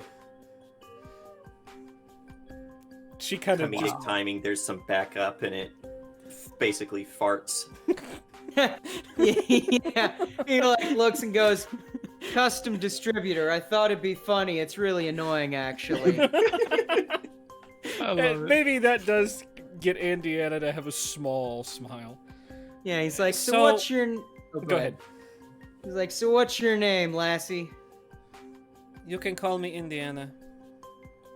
Alright, sounds good. This is Sin. And the absolute gentleman who parked your vehicle in a separate space, that's Howler. Speaking of, let's cut to Howler real quick. I was drinking a beer and watching the show outside. Something you do notice is just inside to the right of the very broken down saloon style doors. There's a big bounty board, and you notice just out of the corner of your eye, you have to do like a double, maybe even a triple take. There's something on there, the 100 million chevron reward. Grab it. Go over there for that one. You go and you pick it up, and it says, well, can you read Spanish? No. Well, say something in Spanish. I'll take it down off the wall so nobody else can get it for now and take it outside. Someone I know can speak Spanish. God. Actually, Indiana does have a question for Frank and Sin. Your boss said that you worked for the Calliope. How? I mean, I've heard of, well, the Leviathans, but how is one still running? Hard work and dedication. You make it sound so easy. I have no fucking idea, man. He doesn't know the history of them that much.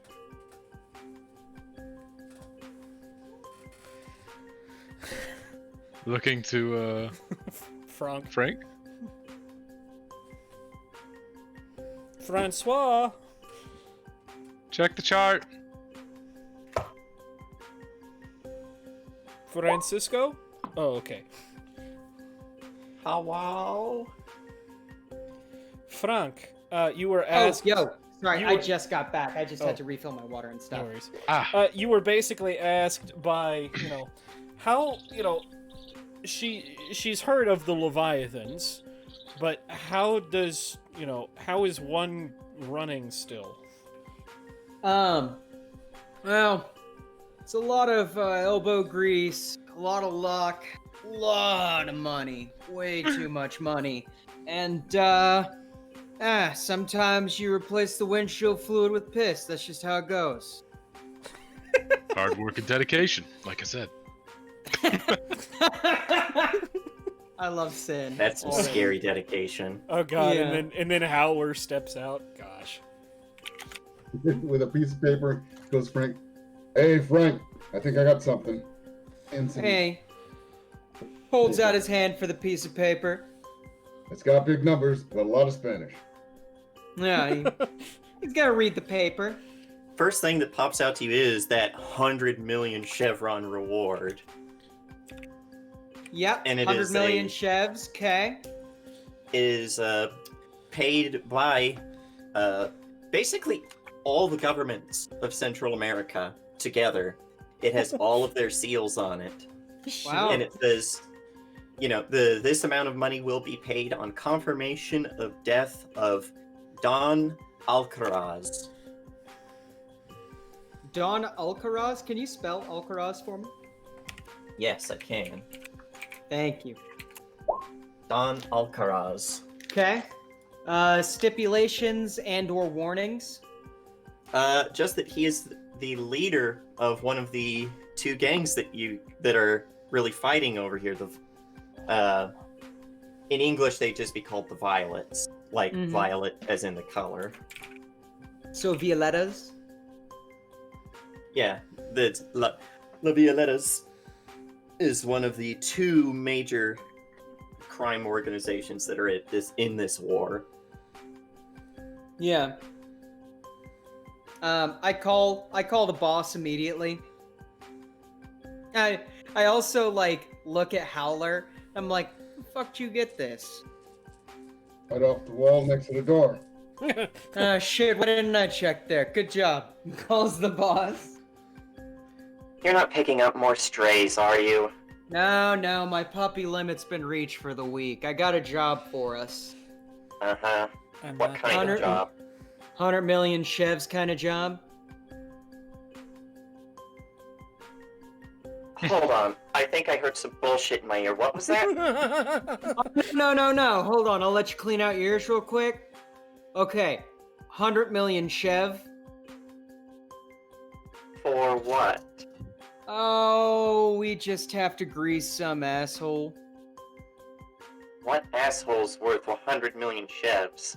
Yeah, maybe the head of La Violetas.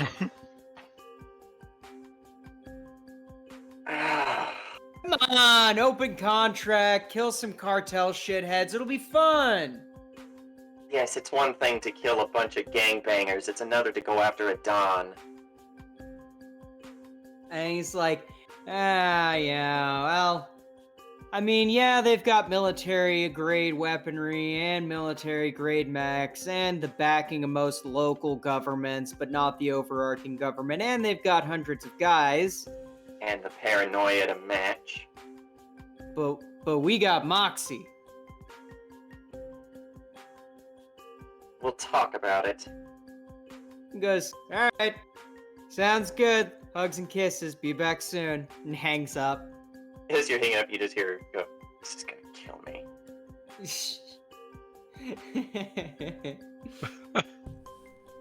How did the conversation go? Oh, it went fantastic. She offered to give us gelato and massages when we get back. Indiana raises an eyebrow. What is gelato? Frank looks at Howler and Sin.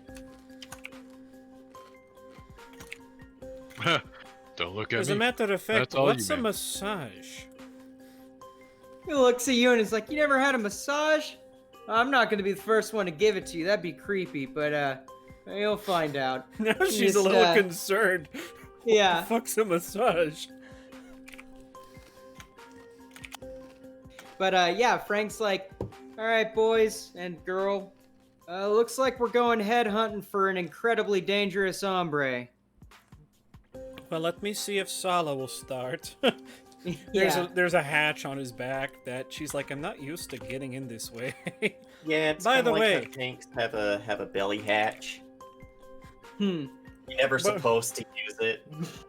Right. Well, she looks at. By the way, looking at Howler, pointing at Kong. Is that yours?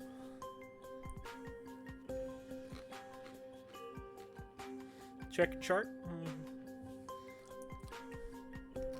Yeah.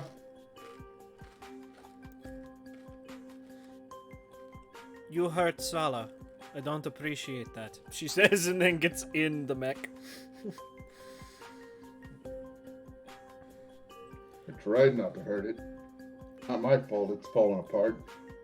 She didn't hear that, otherwise she'd have words. Yeah, you get in, you start flicking switches and turning it on, and your bitchin' Betty is like, reactor online, shielding critical, sensors offline, weapons offline, all systems non-functional, Damn it. emergency power in use. Probably taps the gauge, the battery gauge for the emergency power. You've got enough. It's enough on. power to get to the Calliope. Right. It's Frank like, is it's, already jumping the machine to the ogre. It's like, it's on E, but the orange, empty light isn't on. It's good enough, right?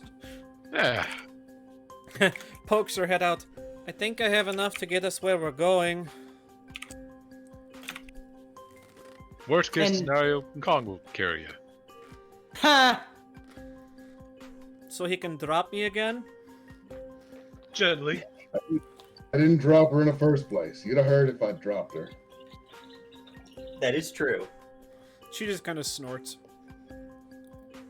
She's Yeah, just very Frank- protective. Oh yeah. Frank gives you the radio comms channel. Mm-hmm. Yeah. He opts in and goes, "All right, Ramblers, let's get rambling." Yeah, you flick it on and you see basically little heads-up display lights turn on that show like vaguely what state everyone's mech is in. There's a green light and one red light. Yeah. Oh, I imagine if anybody's played a racing game, the little, diagram of the car, It's the all orange, red. it's Oh, yeah. all red. I love it. Engine is orange, legs are orange, everything else is red. Yeah, it's Mech We get Warrior. triage here. Right. Yeah, like you can tell this thing's leaked enough coolant that it's already starting to slowly generate heat. Yeah. Yeah. And by the way, most of the diffusers have just they're gone. I mean, they're either eaten away by rust or, they've been broken off or they've got bullet holes in them. Matter of fact, you're figuring that it's not wear and tear that's causing most of the leaks, but probably bullet holes. Mm-hmm. Yeah, and like this thing's taken so much damage. Like the bitch and Betty is not the NHP of your mech, but because you're using a Danube Group armament mech, it's reverted to speaking exclusively in Romanian. Ha. She probably hits the mute button, but the safety feature is you can only mute it for 30 seconds at a time. Yeah, So just keeps hitting the mute button and eventually grabs a piece of tape because it's the only thing she has left and tapes the mute button down. can any of you speak Romanian? Nope. Is that something Indiana would be able to speak? You might know enough to get by just because you're using a Danube Group Right. armament weapon. Because she's used to Danube machines, yeah. Mm-hmm. And it's basically saying, hey, get me to a repair station and find the owner's manual, because everything's broken. Get me to a repair station and find the actual owner, you thieving punk. Hey, Find me hey, a grave. there is nothing to suggest that this machine was recently stolen, okay? The name engraved on the side, Alan.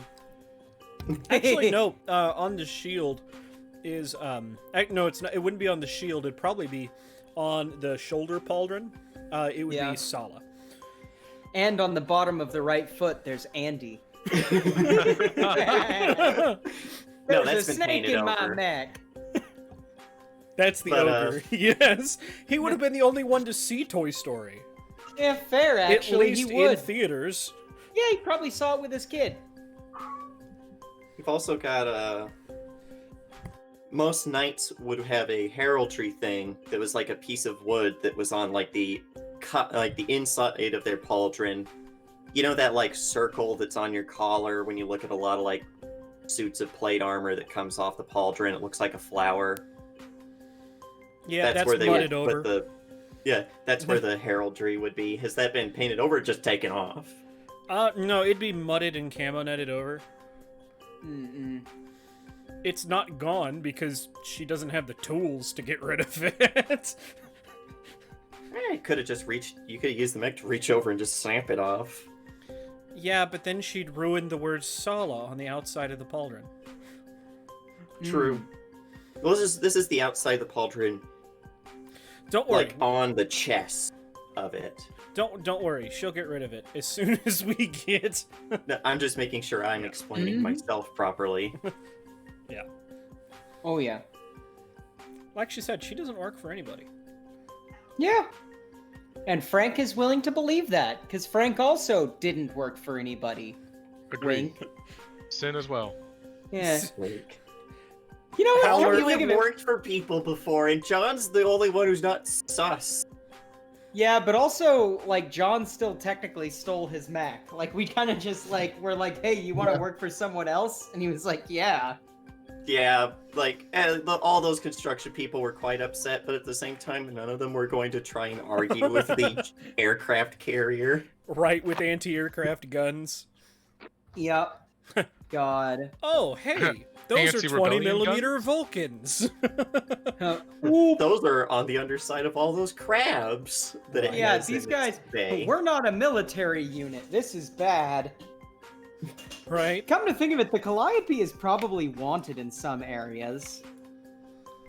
Oh, some Which is people just fine. want it because it's a Well, Leviathan, and those things are very, very rare. There's only 9 in the world. let me just Oh, put it. shit. Let me just put it this way. Yeah, there are only 9 Leviathans. Like I said, Indiana doesn't know what the hell a massage is, but she knows the name Calliope.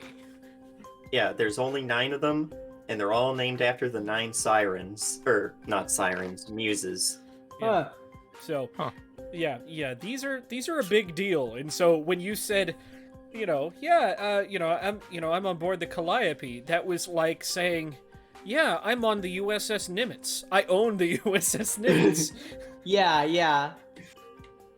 God. Pretty much. So, Fair. yeah. So yeah, we go back to the good old Calliope.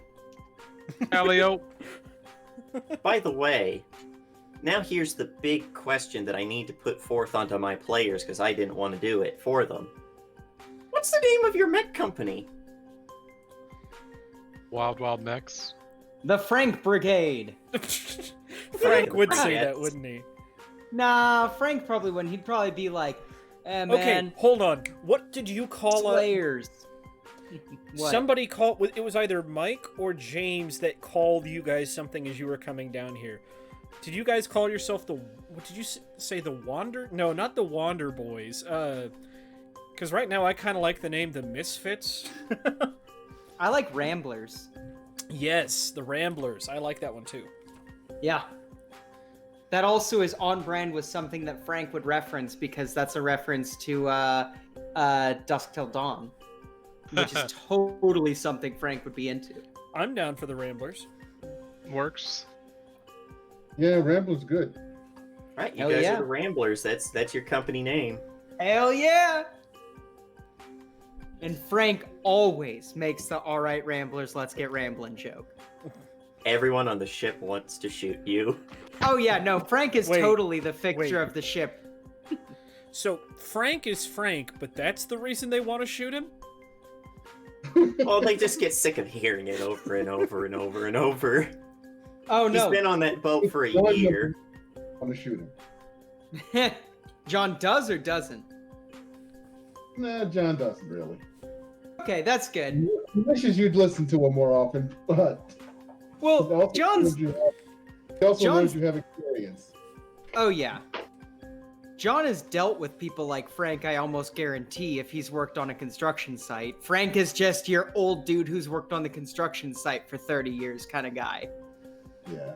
He just doesn't take shit from no one, does what he thinks is funny, and listens to a lot of Zep. Like, Yeah, Sen would shoot Frank, but then he would have more sessions with the therapist that Frank currently takes up. Have you guys mentioned... Oh, actually, here's the thing. Had you guys been completely upfront about what Indiana was in for, she never would have joined you guys. Like, wait. I have to talk to a therapist? Yeah, no right. You have to go thanks. to a doctor. Right. Only like 17. yeah. Right. Wait, he performs surgery? Sometimes he does surgery on himself. Yeah. Why Yeah. would he... Never mind. I'm... For fun and practice. She almost Shit looks at you as if giggles. you're serious for a moment, and then... Oh, right. Sarcasm. Hey, she's catching on. I'm starting to like this one. As you guys are stomping back through the path you already cut through the rainforest. You Right. see smoldering bits, and you can only assume the flamethrower Who mech is would- the one who did it. Well, she would probably be like, who would destroy such beautiful... Oh! Yeah. You just see a macaw get reduced to colorful feathers. Why would you just... Why? I'm just sitting on the shoulder of my mech, smoking and watching him just blast birds away. Like, why is he with us? You three are some of... Actually, you two specifically are some of the oddest people I've ever met. Wait till you get to the ship. Oh, there's more of you? Oh yeah, Thuzy'll try and say hey to you. Just ignore her. Her subroutines are boring. Thuzy? He's like, you'll see. No one's gonna bother to explain. They're just like, no. Every step deeper into the forest, she's like, I'm fast. I could maybe get away. You're not going very fast right now. Right. Yeah. Right. Your mech is limping. Yep. It's been legged. Frank even offered like, oh yeah, I can hook the tow winch to it and just drag it to the ship. No, Sala will walk. Respectable. Oh Yeah, yeah, you're getting a little seasick by the time you can see the Calliope because every time you take a step, it lurches to the side a little bit. Yep. Your whole view goes with it. And for its part, Sala is doing admirably, as Oh, as yeah. well as can be expected. It's like, hey, you broke your tibia. Now walk. I'm thinking the right bone, right? Or is it the femur? Fuck. The You're femur is thinking the one in femur. your thigh. Okay, yeah, I'm thinking femur. Where's Yeah. the It's tibia? the big bone that's really hard to break, and when it breaks, that's bad. Yeah, it's like, hey, you Very broke your oh, the tibia is the other one, the smaller Mhm. one. But Yeah. it It's would the one be in like your shin. right, yeah. It would be like, yeah, you broke your femur. Now walk. Yeah. Ooh. Oop, that slid into my thigh. Oop, that slid out of my thigh. Oh, that slit Oh, yeah. my carotid artery. Yep. Mm-hmm. Yeah. Yeah. So, yeah, do you really have that much ammunition to waste on birds? I mean, all you have to do is reload these big old shells, because, I've got a refeeding system, and then they come back in, I pull them out, refeed them, fill them with scrap metal, put them back in, bing, bam, boom, I've got shotgun ammo. Isn't that going to destroy the interior barrel of your shotgun? Yeah, but mostly this shotgun barrel is made out of 4-inch radial pipe. We've got more than enough of that on the ship. Plus, best thing about it is I don't even have to rifle it. It's a smoothbore system. Wait, you have a fabricator? Yeah. Why? Just Maybe we could actually outfit Sala with genuine parts instead of gum and shoestrings. Yeah, that's the plan. He kind of like, you see him looking at you through the cockpit like, what the fuck did you think we weren't gonna do? Well, and maybe gum and shoestring, and she looks down and, like, you know, you get a shot of, oh, hey, one of her boots no longer has their shoestring. I love that. That's great. She's very No, we were just literal. gonna cannibalize the other guy's mech. Yeah, we're gonna cannibalize fucking You didn't get Montoya. that thing. It got blasted, and then it fell on a mine. Oh. Okay. It was reduced to pieces. Did I Poor stutter? Montoya. We Well, could- to be fair, he was dead before he hit the ground. Yeah.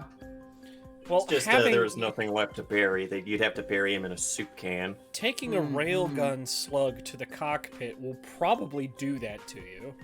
Yeah. Just the force alone, not even mentioning the object itself. Oh, yeah, I mean, it's like, you know, sitting right next to a 50 caliber sniper rifle. The BMG stuff, yeah, the shockwave is actually deadly within a short cone in front of the rifle.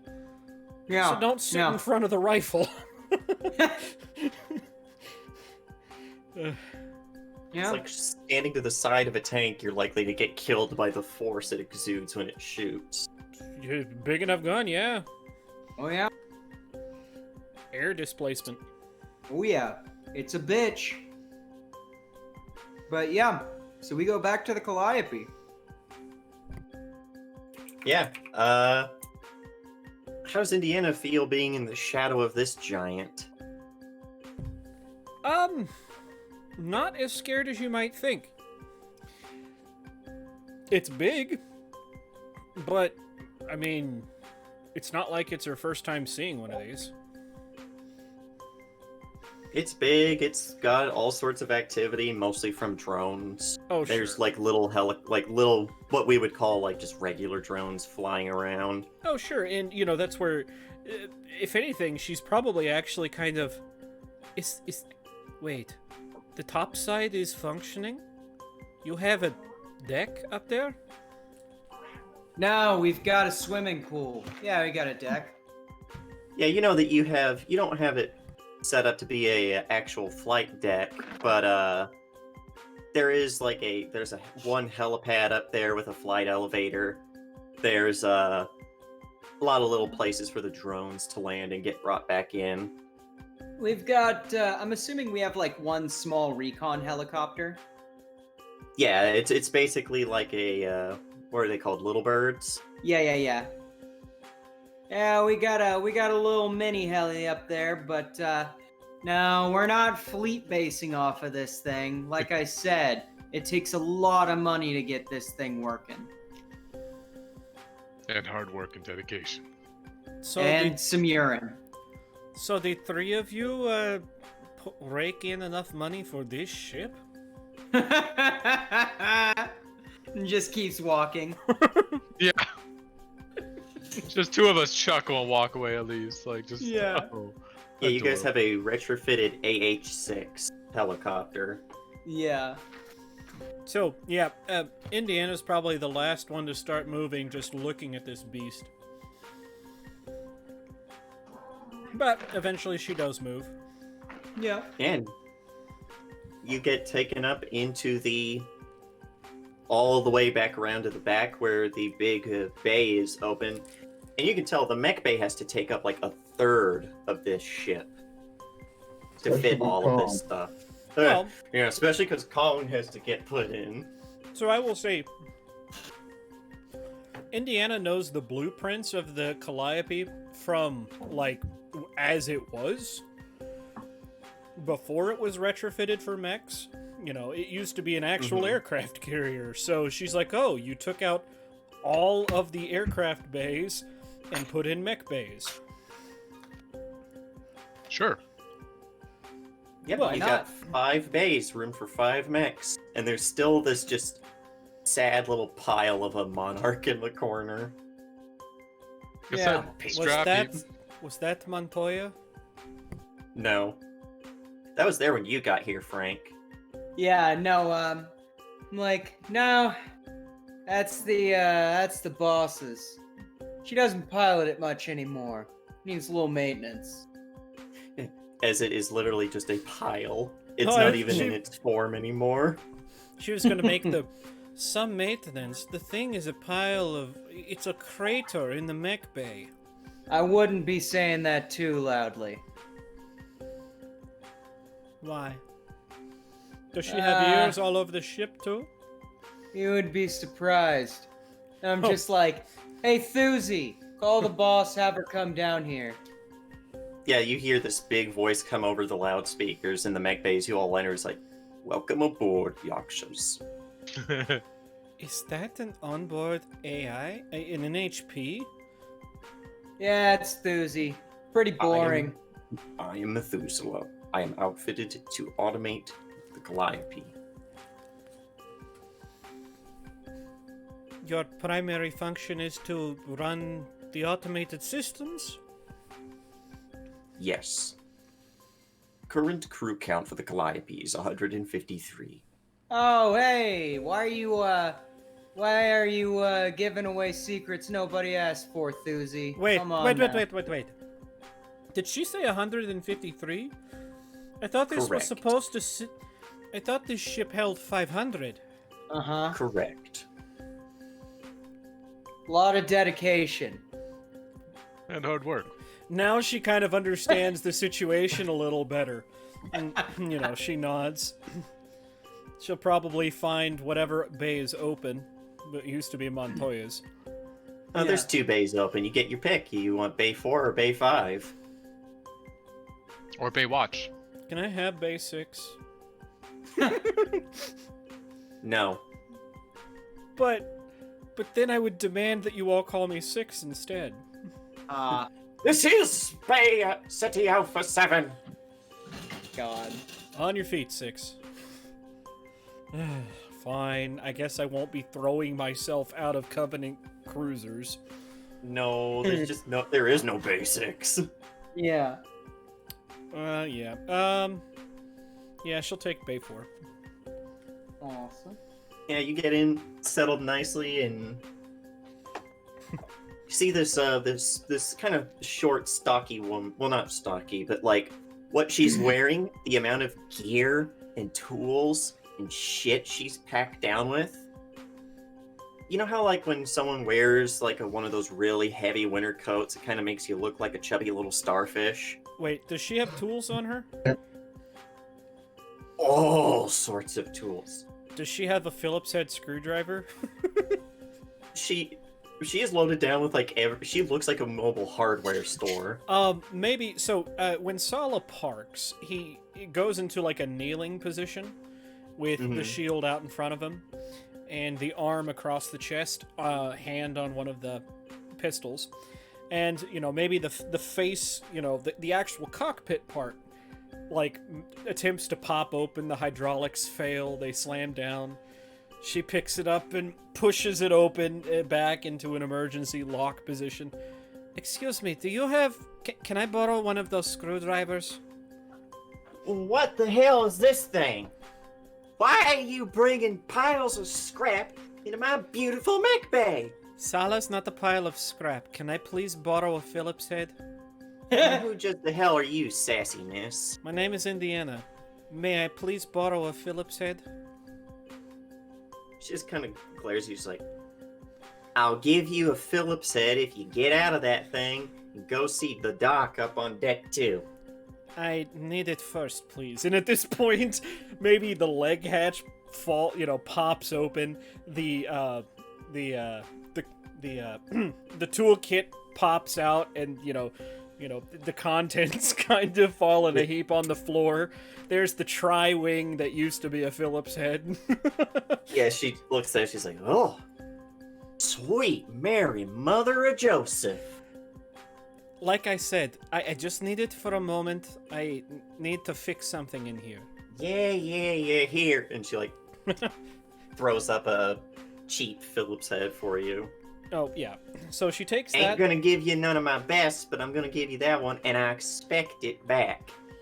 not a problem. She's already working away. There's there's this little plaque.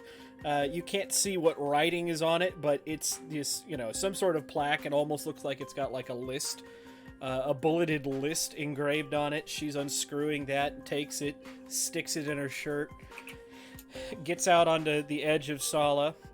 This emblem that is caked over in mud, she starts unscrewing that as well. This is about the size of a manhole cover. And 4 screws later, it, disconnects and flops onto the floor face down. And this woman, she's short, and you can tell underneath all of this gear, she's actually kind of almost want to say mousy in her build. Okay. But she is yelling at all of these engineers in such a way where they immediately snap to action, no matter how big and scary they are. Yeah, she's just like, I don't care if your fucking feet are tired. I'll make you work until your boots are full of blood. Now quit being a pussy and give me what I need to put this fucking thing back together. Jesus. Walks Man. up. Yeah, Frank walks up, pats her on the shoulder. How you doing? Don't how you doing, me? She kind of sniffs. She's like, yeah, you went into a bar and you don't come back skunked. It's a first. What if it wasn't for old John picking up and then dropping this in? Just between you and me, honey, how'd that thing look before he done did that? Yeah, it's got a little bit of work that needs done. Tig's where Migs should be, Migs where Tig should be. I'm pretty sure none of these panels, all of them are retrofit, and most of them don't quite actually fit. Some of the, Yeah, she got this thing playing dress up like it's a tumbleweed. There's a panel right on the inside leg that, pops off and is now suspended by shoestring. Yeah. He's Jesus wept. he's like, listen, if you need some help, I'm good at kit bashing. Just give me a call. I'm gonna show this in where the medical lab is. Been meaning to touch base with Murr for a day or two. Yeah, you go do that. You know I'm the kick. You know I am the lady in charge of this bay. Whatever you say. Like, starts walking off. And her full name is Mandy Laughlin. She expects to be called Chief Engineer Laughlin. Yeah. You're expecting Frank to do that? Yeah, good luck. Yeah. Actually, while they're talking, she's gonna take that manhole cover-sized emblem. I mean, it's still caked and covered in mud. You have no clue what's on it. Is there a workbench you can just shove it under? Oh, there's all sorts of just crap all over the. I was gonna say, better yet, find a pile of stuff that is clearly like going to be, this will get melted down. This is the pile we melt down, or better there's yet, a scrap pile. Yeah, there's like a very crudely drawn sign that's like tacked onto the wall that's like scrap for F and M. Yeah, she's probably gonna take that little sigil and slide it into the bottom of that pile while they're talking, no one really and cares. While they're talking, and then come back as soon as I'm gonna take this one to the and then Mm-hmm. And as you guys are leaving, she's like, She's gonna throw that plaque too. I just forgot about that. Yeah. Out of the shirt Yeah, and you into the all pile. have fun. Joshua, get the fucking corn out your ass and get geared. God damn it, Todd. Fucking Todd. Fucking Todd. Fucking Todd. What about Jim Bob? Oh, the fucking janitor, Jim Bob. Yes. Oh yeah, I forgot about the janitor Jim Bob. Yeah, there's a reason why this place is a little dirty. Is he doesn't like coming down on this deck when she's awake. I wonder Yeah. why. She's always awake. Yeah. Oh God. Yeah. Like, that's a thing, Frank, is she almost never sleeps. She runs on like 4 hours of sleep a day. God. Nah, she's got something to prove. I've seen way more energy drinks sitting outside of her doorway than most people can recycle in a week in just a couple hours. Does Pretty sure her blood is made of guanine. I was going to say caffeine, but you know her better than I do. Eh. Oh, she does return the Phillips head before I Yeah. forget that. Oh, and get yeah. Oh, the yeah, shit like you go kicked out to of me. turn it back, and she actually gets this real sweet smile. She's like, "Thank you, darling. It's nice that there's someone on this ship that ain't a thieving little rat." Listen, I forget to give you a screwdriver back once for 3 days. Never hear the end of it. You also owe me for that saw. You also owe me for the hammer. Hey, I won that saw fair and square in a game of poker, and you fucking know it. Just because you were drunk doesn't mean you can say it didn't happen. Yeah, and that's why I don't go to the salvo no more. This is Yeah. very different than what I'm used to. Welcome to the family. Literally. What are you used to? More... Not this. She says, just kind of waving a hand over everything. Looked like you were running all by your lonesome. Pretty much anything with other people is going to be different. Fair enough. Got him. I won't disagree with that assessment. Alright, I need to go to what now? Follow me. We're going to the med bay. You're gonna get to meet my pride and joy, he says with just a dripping sarcasm. Is it a death robot? God, I wish. And presses the elevator button.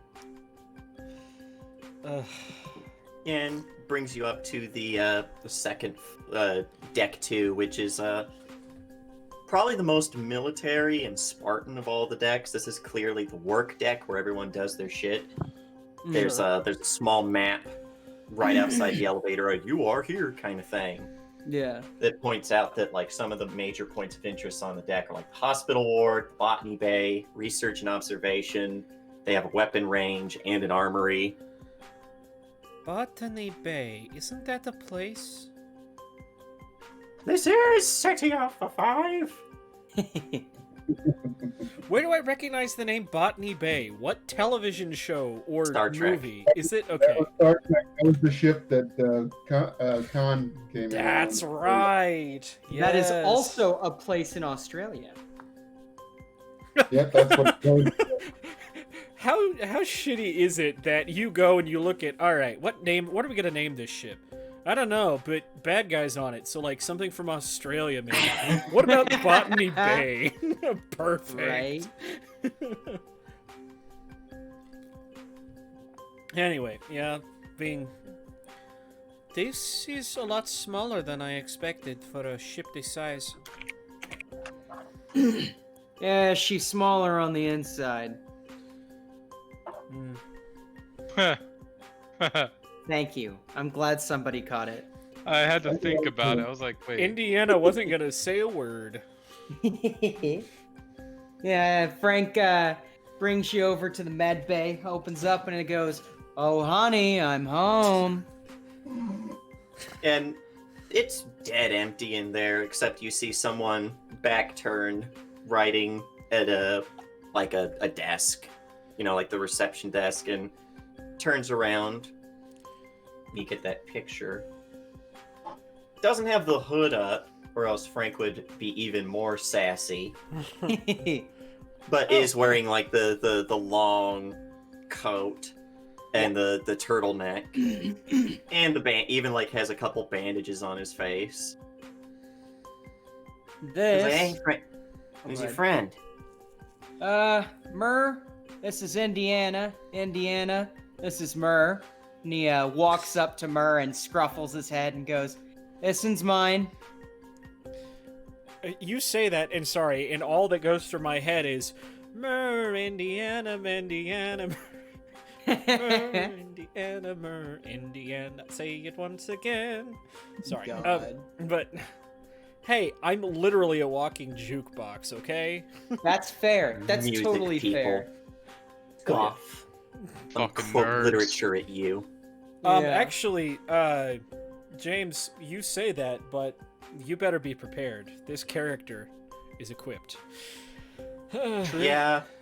But This is gonna be one of those days. you're gonna be like, oh my god, why are you quoting that person? And I'm like, because. Now shut up. Remember when I said I'd kill you last? I lied.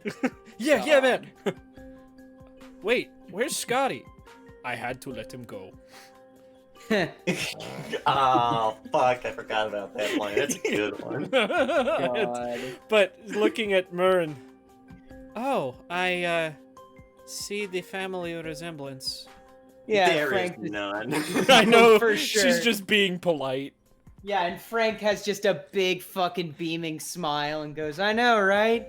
Kid's got my disposition." Okay, yeah. Sharp. I was going to say your sharp wit. He goes, "Hey, I gotta have that before you can even say to claim it, kid." He holds up his hand like, you said it, not me. So, Indiana motions for you to, like, explain why you're here. I was told to report here. I guess I'm one of your new pilots. Kind of widens his eyes, and he's like, huh? Well, Frank, get out. Doctor-patient confidentiality. Can I ask how old you are? 17. Don't get any ideas, lady. He's pure. And just like She walks gives out of the him room. this wide look, like, what the fuck? Yeah, and Ignore Frank. him. Yeah, he walks out of the room. I was... Okay, Frank is, I don't know the words to describe him. Yeah. Feelings mutual. So he stands up and motions for you to follow him over to an exam table. It's a fairly open room. There's some privacy curtains, but none of them are pulled right now. But it's mostly just a few, couple rows of, almost gurneys. But there's some nice Right. windows for a view outside to let some light in.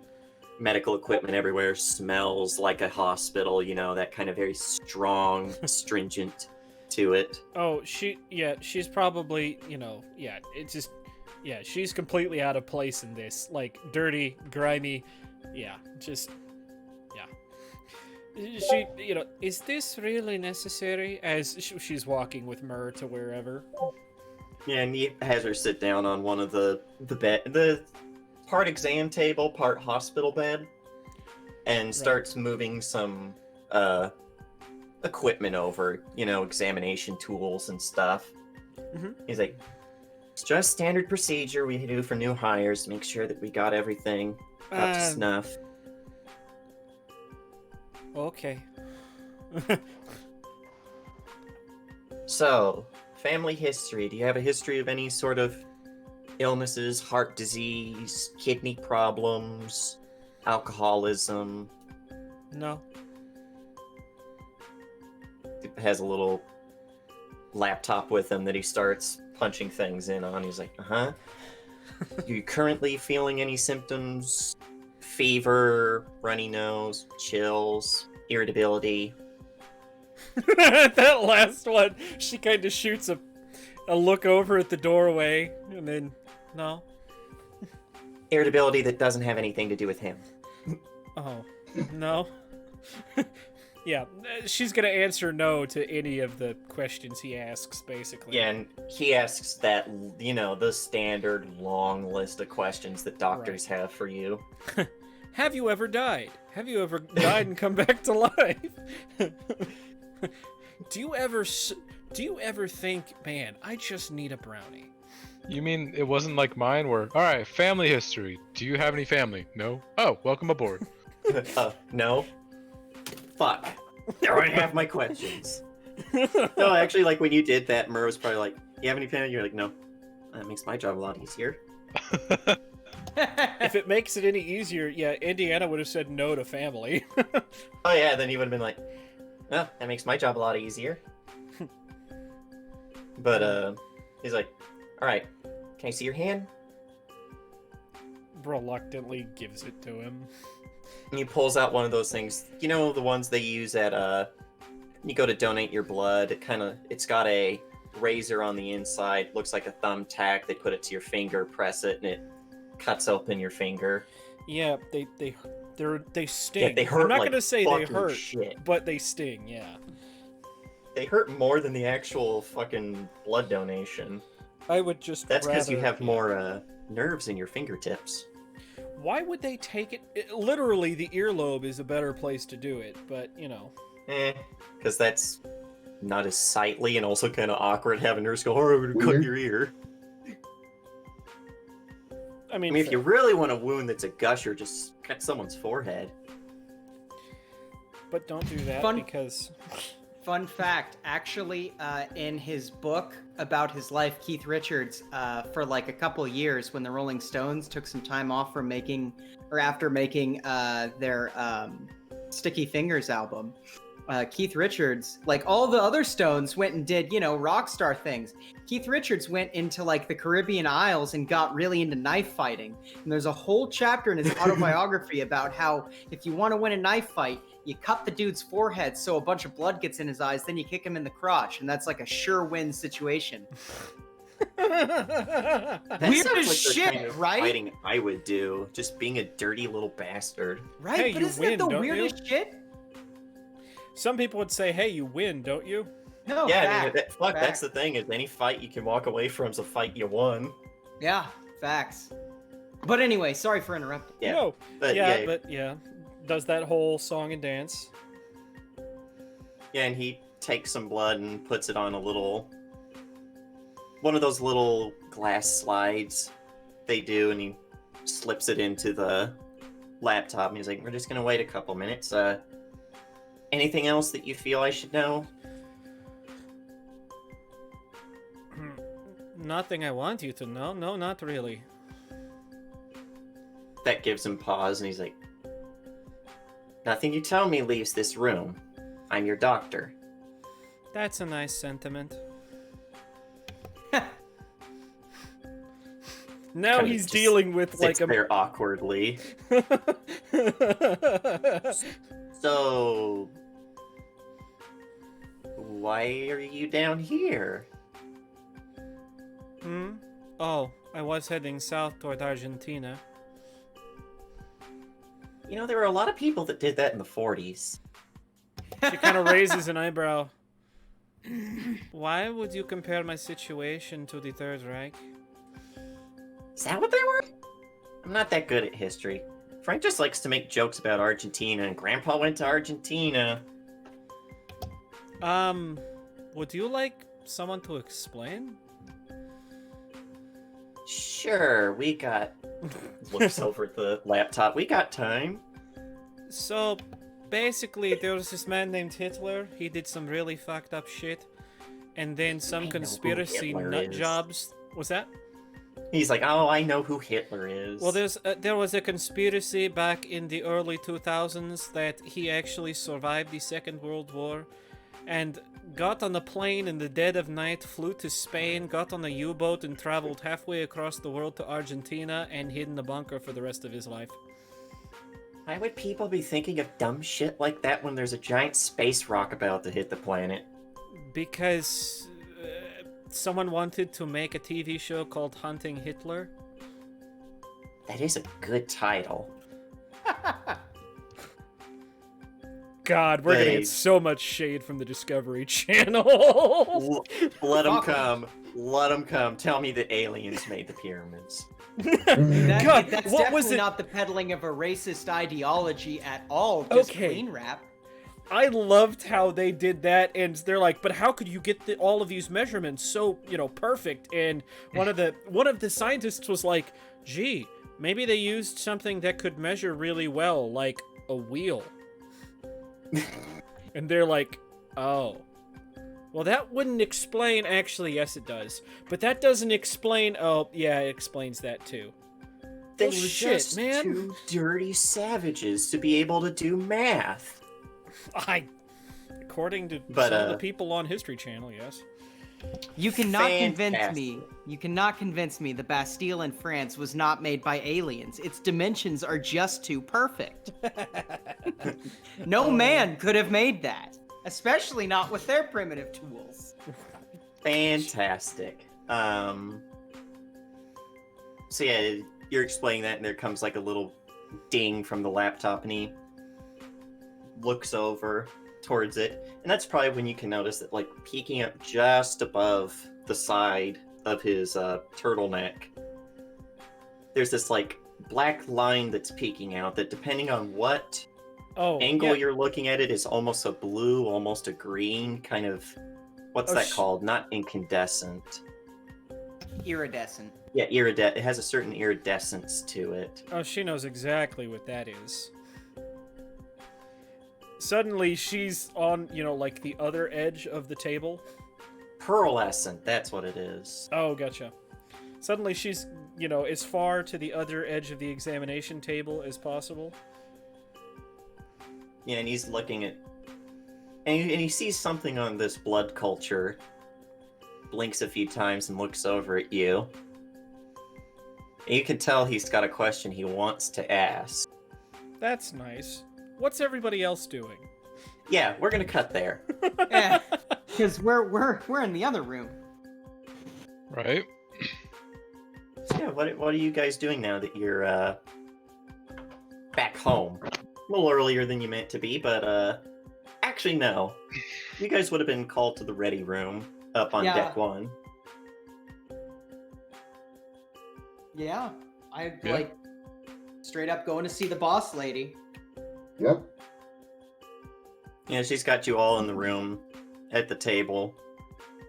She's like, all right, let me see the paper. Frank hands it and goes, "You got Howler to thank for this one." She All I did was nods look to at the you. wall. All I did was look at the wall. Hey, sometimes looking at a wall is too much for these guys. I've Chuckle. noted. Yeah, shrugs. We're just like, we're used to this kind of verbal abuse. Yeah, and she's holding the paper in her one hand. On her other arm, she has the suit like cinched off, tied off kind of thing. Mhm. Her arm stump kind of resting on the table. She's like, huh. Well, it's legit. Don't know how I feel about it. Listen, you've been saying for months that you want to really test our metal and make some money. Now, they may have been in different sentences, but at the same time, this seems like a good solution for both. Yes, but do you know what would happen if we tried this and failed? We would Any of all us die and live. you'd lose the other arm? Oh, I'd lose more than an arm. They'd find my face on a soccer ball. Almost like Wilson. You and your bad movies. Hey, that is a great movie. Like, Moving on. We have no intel on Alcaraz. I don't know where he is. You don't know where he is. If we're going to do this, we're going to do it right. I'm not letting you guys just trounce off into the jungle looking for a heavily fortified compound. Just kind of shrugs over and like, well, I mean, we could try. No. No. No. No. eh. Listen, I got an idea. Cartels don't like it when people fuck with their shit, right? Of course. So, we find some cartel shit to fuck with. We fuck with it. Only a couple of us. The other couple just keep watch, right? And then, we wait for cartel to try and spring their trap. Beat the shit out of them because we're damn good pilots, and like looks at the other two with like a big cheesy grin and says, and then extrapolate where their base is through various means of heat-based encouragement. Pretty sure the last Right. time you did that, you burned his face off. Oh, come on. He was weak-willed. And how was I supposed to know his beard was soaked in oil? Goddamn Armenians. Oh, Wow. But she's like, cute. There's one problem with that, and that's if anyone gets away, they're gonna have our number. It's kind of hard to conceal big, stomping mechanical monstrosities, especially Kong.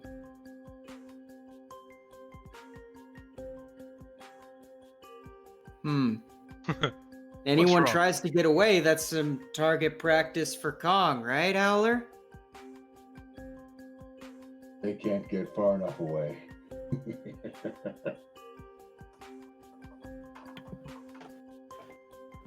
Right, well, that's one plan. Does anyone else have anything?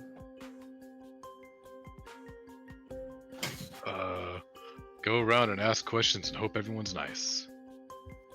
See, that was going to be my suggestion, is actually try and play nice for once. I don't want a repeat of what happened in Jamaica. Slowly turning to look at Howler. That one wasn't my fault. Oh, that one wasn't my fault. I just happened to shoot a mortar into a fuel depot. Man, it looked Oh. pretty cool. I told him what I was aiming at. Nobody said anything. Hey, not if you want to say blame no. if you want to blame anybody, blame me. I said it'd be cool as hell. Fair. Dock your pay instead of his. Oh, come on.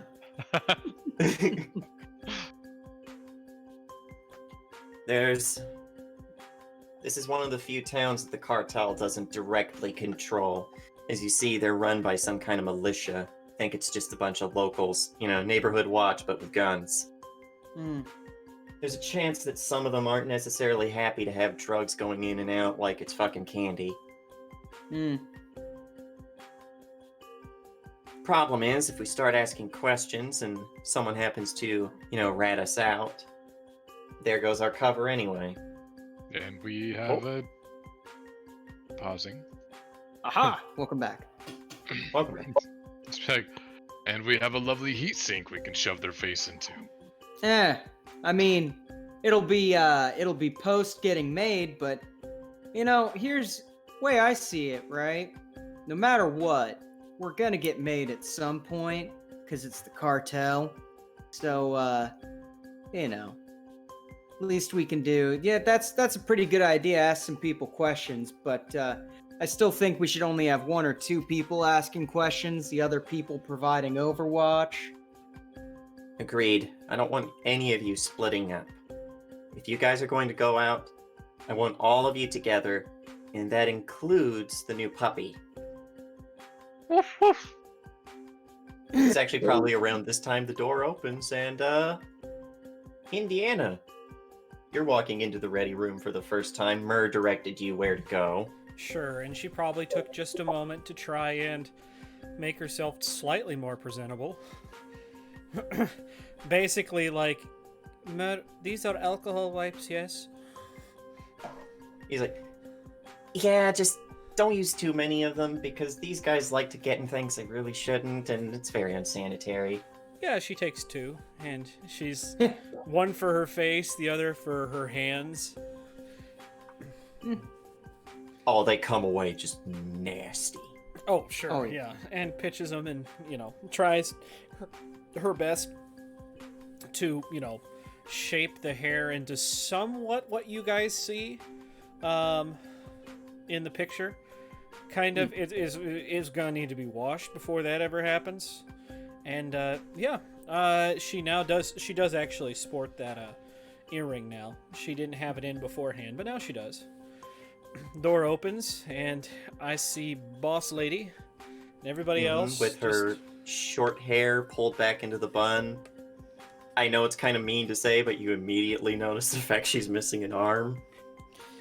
Yeah, Or at least most of it. And So, to be completely honest, the people that Indiana have been around with, missing limbs have always had them replaced by prosthetics. This is probably the first time she's seen someone that doesn't have one, and she's kind of maybe looks at it for a second longer before, Indiana reporting for duty, ma'am? Speak of the devil. By the way, she holds out her fucking gimp arm. She's like, she's like, I was in Azerbaijan in 75. Always make sure you're looking where you jump before you find utility poles.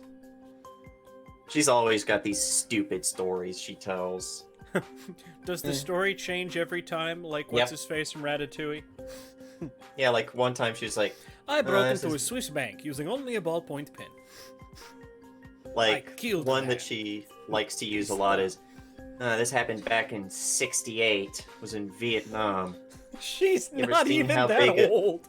Exactly. Yeah. You ever seen how big a tiger's mouth is? But with the power line thing, she's... I'll do my best to remember that, ma'am.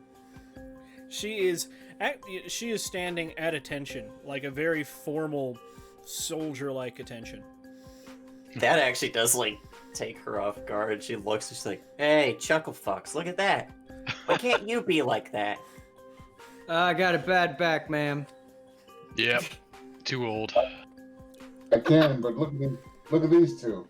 They never would go long, so why not just, well, when in Rome? I think it's Rome. Greece? I love how he ruins his own jokes.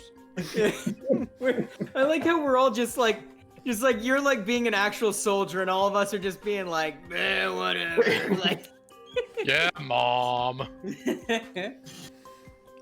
She rolls her eyes, she looks exasperated, she's like, look, just take a seat, any seat, I don't care, just not over there. Like, try and be social and be on this half of the table. Yes, ma'am. And, yeah, she... Jesus with the mams. almost as if she's been been told, yeah, at ease, but, strolls over, takes her seat, and does the whole, all right, erect posture, back, elbows off table, you know, hands folded in lap. Yeah. The exact opposite of Frank, who has his feet up on the fucking table, leaning back, hands behind head. Hey, Frank has had something that Indiana has not, and that's a shower in the past 3 days. That is a fair point. I mean, has he? Yes. No, Frank showers every day that he Okay. can. Yeah. He no, just Frank forgets to put on deodorant. Yeah. No, yeah. And that was even a joke. He was trying to lighten the mood with that one. Hey, on the bright side, it's been long enough since she's taken a shower she doesn't smell anymore. Hey! Her natural bacteria is back. Yes, which tells you how long it's been. Jesus, it's been months. Uncomfortably long. Yeah. Uh-huh. It's like, Anyway. what, 6 months? Yeah, something like that. But, Big Boss stands up and she walks over to this little, like, box that's built into the table and hits a few buttons, and it actually brings up, like, 3D images on the table. And it's basically a Wikipedia article for this guy, or Don Alcaraz. He's like, Yeah. alright, this is about everything I could dig up on him, thanks to Wikipedia, the online encyclopedia that anyone can edit. He's been operating since the late 90s, so he's been here before Shiva. Wait, do you have internet access on this ship? No, I just like to steal Wi-Fi from the local Starbucks. Could actually download this on less than a gig worth of a memory, but No, I was gonna say, like, and you wonder why we act the way we do. yeah. Yeah, it's very much tit for tat. Yeah. Alright. But, no, she's like, oh, wait, you guys have it... Wait a second. She she gets this gleam in her eye like, hey, this is new and exciting. Download so many illegal movies. Actually, when you make, like, as you're looking like that way, I just lean over and I'm like, just make sure you erase the browser history. Don't be like Frank. Actually, she's very confused at that comment. Frank Erase- is picking his teeth with a toothpick as Why you would I say need that. to erase my browser history? Just turns away and returns attention back to the boss. Are you ladies done? Yes, ma'am. Sorry, ma'am. Right. As I was saying, he's been working here since the mid-90s. Not local, he's from Mexico. Apparently got kicked out of the cartel that he was originally a part of for, well, he killed people he shouldn't kill, by which I mean the Don's family of that cartel. What a fucking failure. That, or That's- what a success. He's got That's his kind own of cartel now. Was it intentional or an accident? Couldn't tell you. Cartels aren't exactly wont to give out all their information. What we do know is that good old Alcaraz here has been cordially given the nickname the Gouger. There's a Seems lot like a of fun guy at parties. and there's a lot of Violetas running around with only one eye.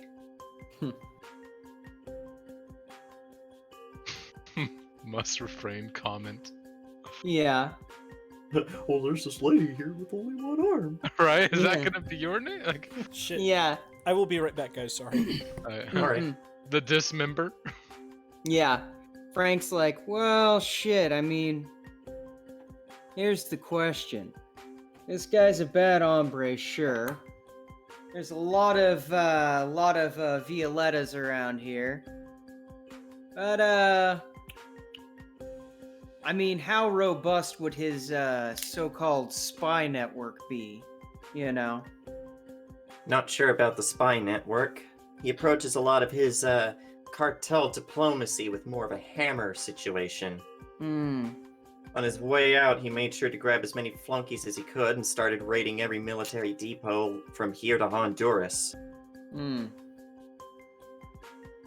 They're loaded up with all kinds of mechs, all kinds of makes and models, and military equipment to go on alongside it. Alright, yep. That sounds about like your US tax dollars at work. The U.S. Old joke. Yeah, back in the day, there was. Yeah, never mind. I'll explain it. You'll have internet. It'll be cool. There still is a United States of America, it's only the original 13. Yeah. Right, yeah. Well, and that's why she's confused. Like yeah. the U.S. Like the people all the way up in northern America, while we're down all the Northeast. way down. Yeah. Yeah. Sorry, did I say northwest? I meant northeast. Yeah, But, yeah. you know, it's just like that seems like an awful long way to go to steal mechs. That's her thing. Yeah. Yeah. He's like, a lot of pre-war mechs probably. So, good construction, not cobbled together. Maybe okay maintenance. Humanitarian efforts have given load lifters been converted probably. If I had to guess, half of this shit is mil-spec and half of their shit is convert, but convert with mil-spec conversion kits. Yeah, converts with over 40 years worth of Comet research to get their hands on if they wanted. You know, Ugh. Comet don't really care who they give stuff out to. That is disconcerting. I don't exactly have the best onboard computer, so, Yeah, I'd Well- rather not have any of you going blind from looking at incredibly caustic lines of code. how does that even work anyway? She shrugs and goes, "The human brain's just a very fleshy, squishy computer. It can be overloaded just as much." It works Yeah. on a sub-neural net. Never mind. He, Oh, like, well, looks look at over. this. We Yeah, got he looks someone over who knows their impressed. shit. Yeah.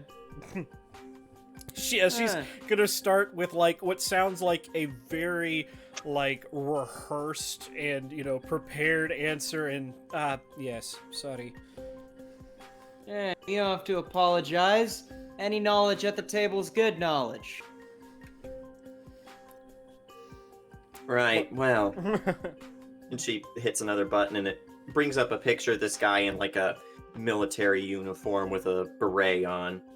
There's no real colors to this, it's all blue, so you can't really tell what it should be.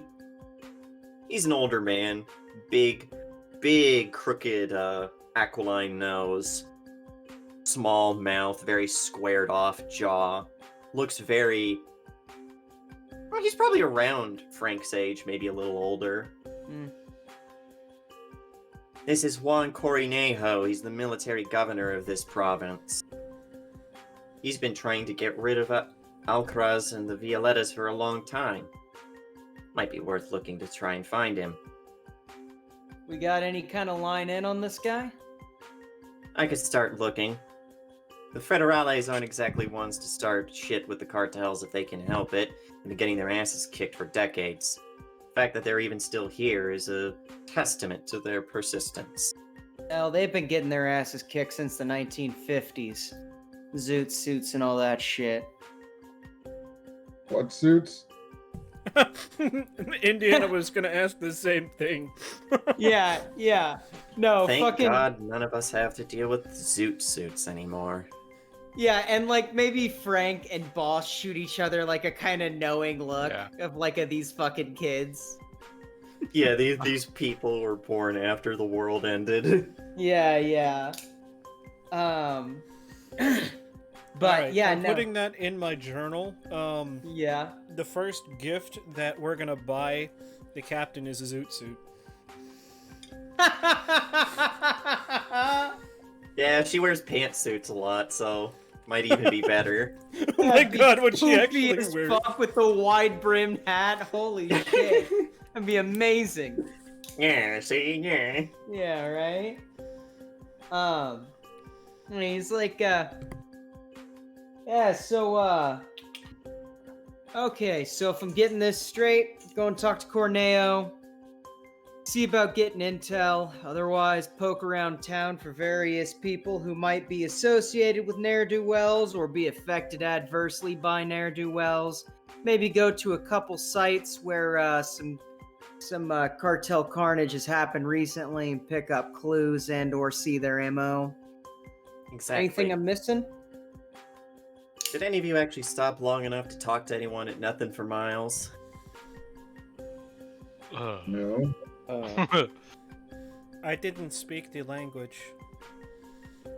Yep. Oh shit, I should have probably done that, shouldn't I? Okay, well... Anybody got an easier vehicle to traipse through the fucking jungle with? Just take the AFV. Alright. Anybody want a second beer? No, I'll go. Body? Yeah, I'd start getting cozy with the locals. This is the only town for miles. The only other place I can find is...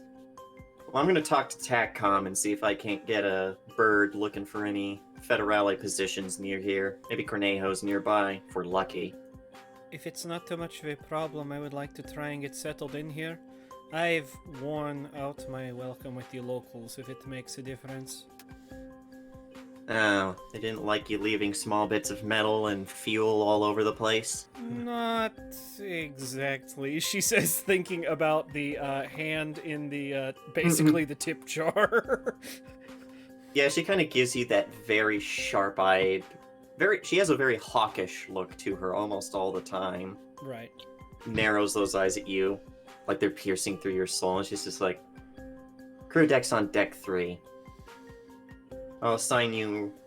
She starts tapping she pulls out, from her pocket, one-handed, she pulls out and turns on this little... it's almost like a smartphone. In fact, it is a smartphone. Starts hitting, typing up some things. She's pretty quick doing it just with her thumb. Yeah. She's like, right. Looks like gonna put you in with the boys if you don't mind. Don't worry, you're not sharing a room, but you'll be in the same hallway. Yeah, she shrugs. Not a Right. problem to me, ma'am. Well, do you got anything on you I can beam this to? She shakes her head. I had to sell that. tucks the phone back into her pocket, gets a pen, jots down a room number and on a little sticky note and hands it to you.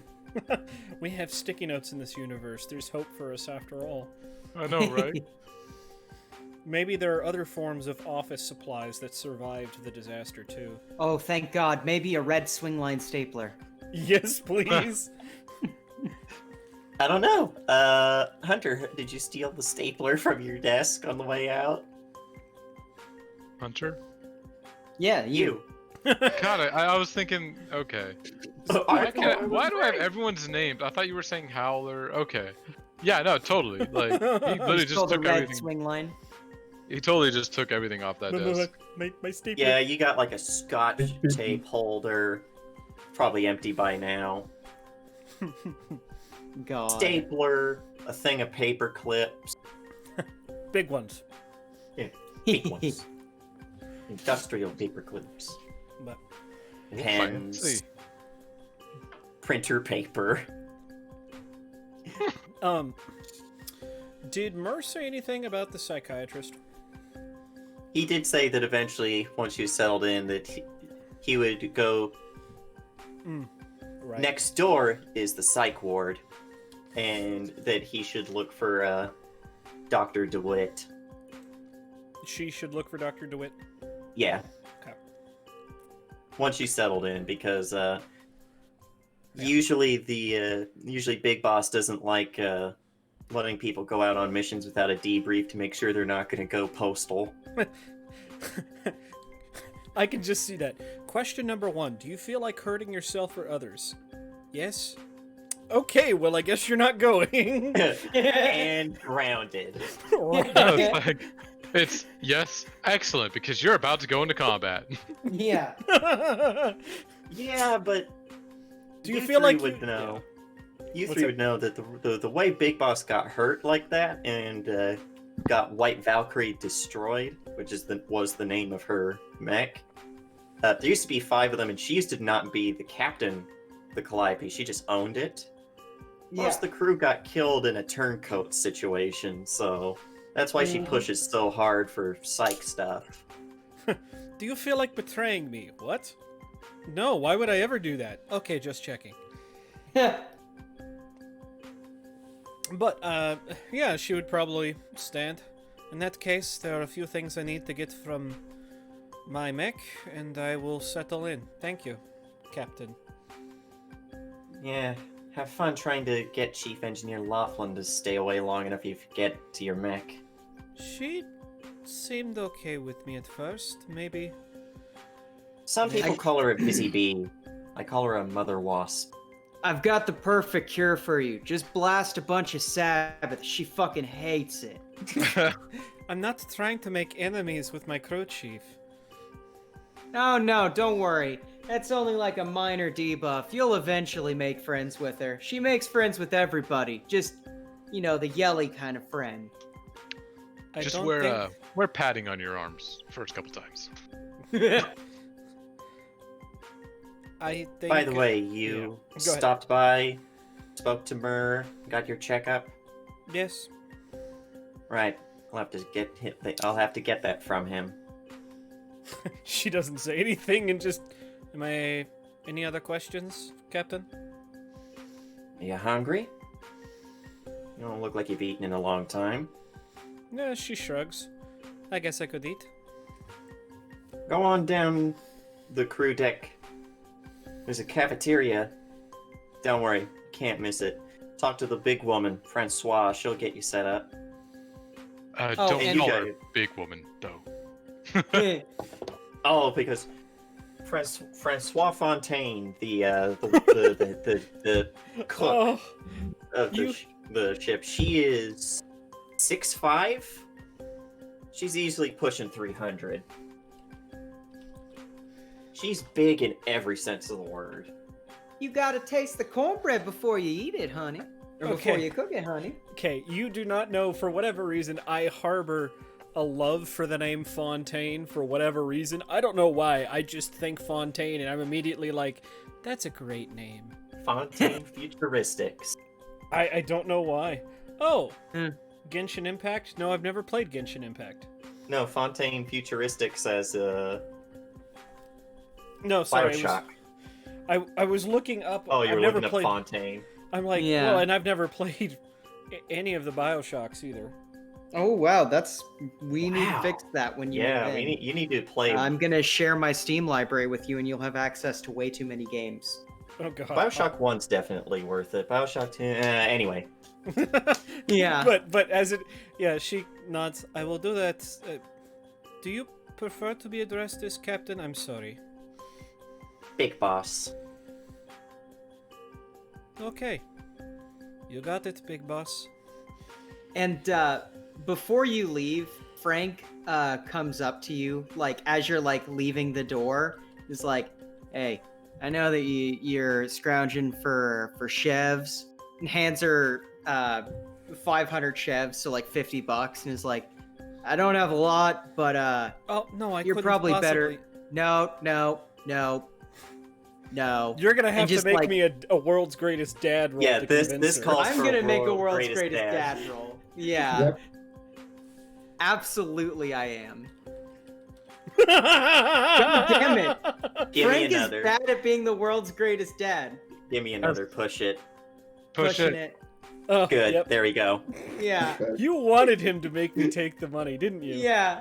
Yeah. Like maybe you relent at first, and then Frank like leans in, and he's like, "Listen, you're gonna embarrass me if you don't take it," sort of thing, with like a grin on his Ooh. face. Ooh, that's gross. That Yeah, makes as we're leaving the briefing room, I lean back and I'm like, "Oh, can we have potatoes tonight, Mom?" talking to Big Boss. Yes. It took me a second to figure out what were you guys were saying. He just looks over at you. Is like, I'm not fucking Francois. Now get out of my office. And actually, Frank's also gonna hang back in the office, right? hmm And just for a second, he's gonna be like, "What'd I tell you? I got a nose for it, don't I?" Hmm. You were right about Howler. We'll see if you're right about this one. gotta- Yeah. She's got a steel pole shoved so far up her ass, I think I can see it when she talks. Yeah, it's probably good for Wow. morale. Yeah, he's like, probably good for morale, though, having someone who actually gives a shit about their job in a decorum sense. Don't worry. I love working for you, and I love working on the Calliope here, but maybe, just maybe, having a stricter role model. Calliope. Yeah, every time you say Calliope, you can like see her eye twitch just a little bit, but she's learned to not say anything. She just represses it and then goes talk to Lashana. Yeah.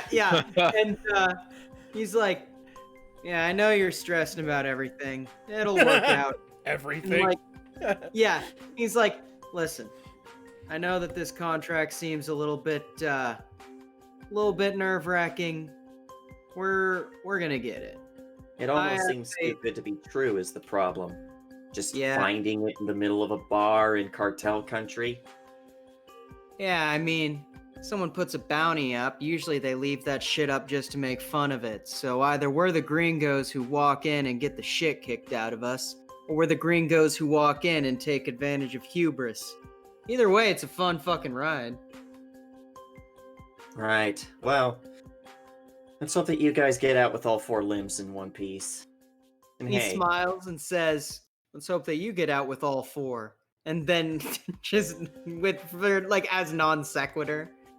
yeah, and, she's like, and like starts scratching at the side of her head with her stump arm, and she's like, where have I heard that before?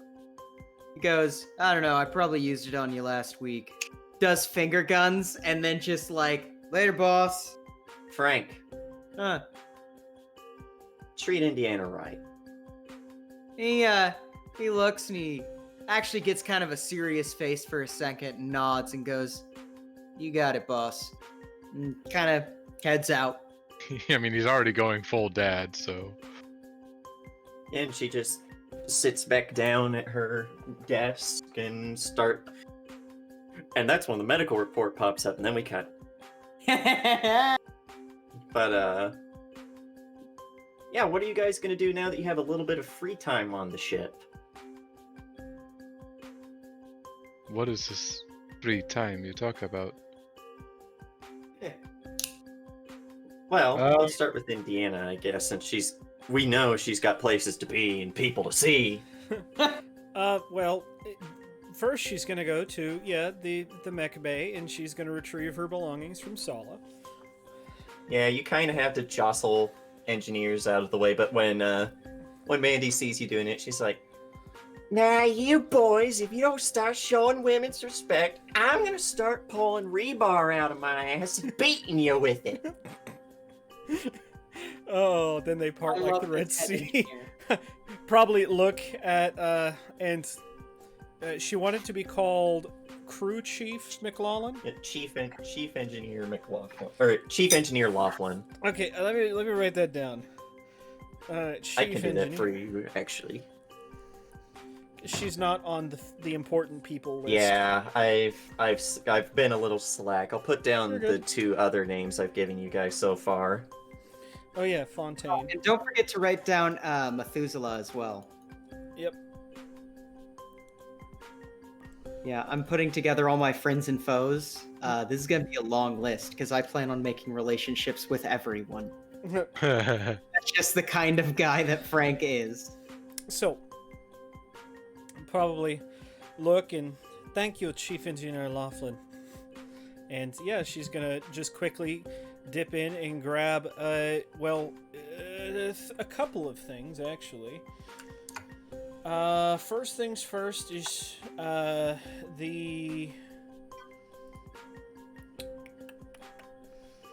it's probably a duffel bag first. It looks like it's got, some pieces of armor sticking out. She's also got brings out a sleeping bag, what looks like a backpack of sorts, and then a med kit. And then the last thing she grabs is a book. James, the title of this book, it's old and tattered, and on the front of it, I'm actually holding it in my hands right now, it says Anthology of Modern American Poetry, edited by Carrie Nelson. Ooh. I swear, if she likes Walt Whitman, she's getting killed. Actually, the first thing she's got marked in there is by Emily Dickinson. I can respect that. Yeah. So, yeah. Walt What Whitman. is this well-read person doing with us? Yeah, right? Well, how many people see, paperback books nowadays, anyways?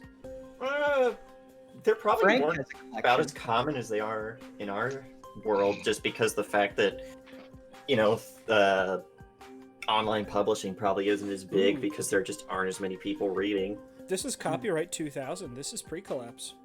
Ooh. Shit, those are always worth something. Oh, yeah. Because there actually is a library on the Calliope. Yep. Which Frank has strategically heisted a few pulp books from. Right. Oh, definitely. Yeah. I'm gonna have to think of who the librarian is, but they do not like Frank. They are very much a Mr. Frank. Where's my book? Mike Wazowski. I told you. You didn't turn in your time sheet. Ugh.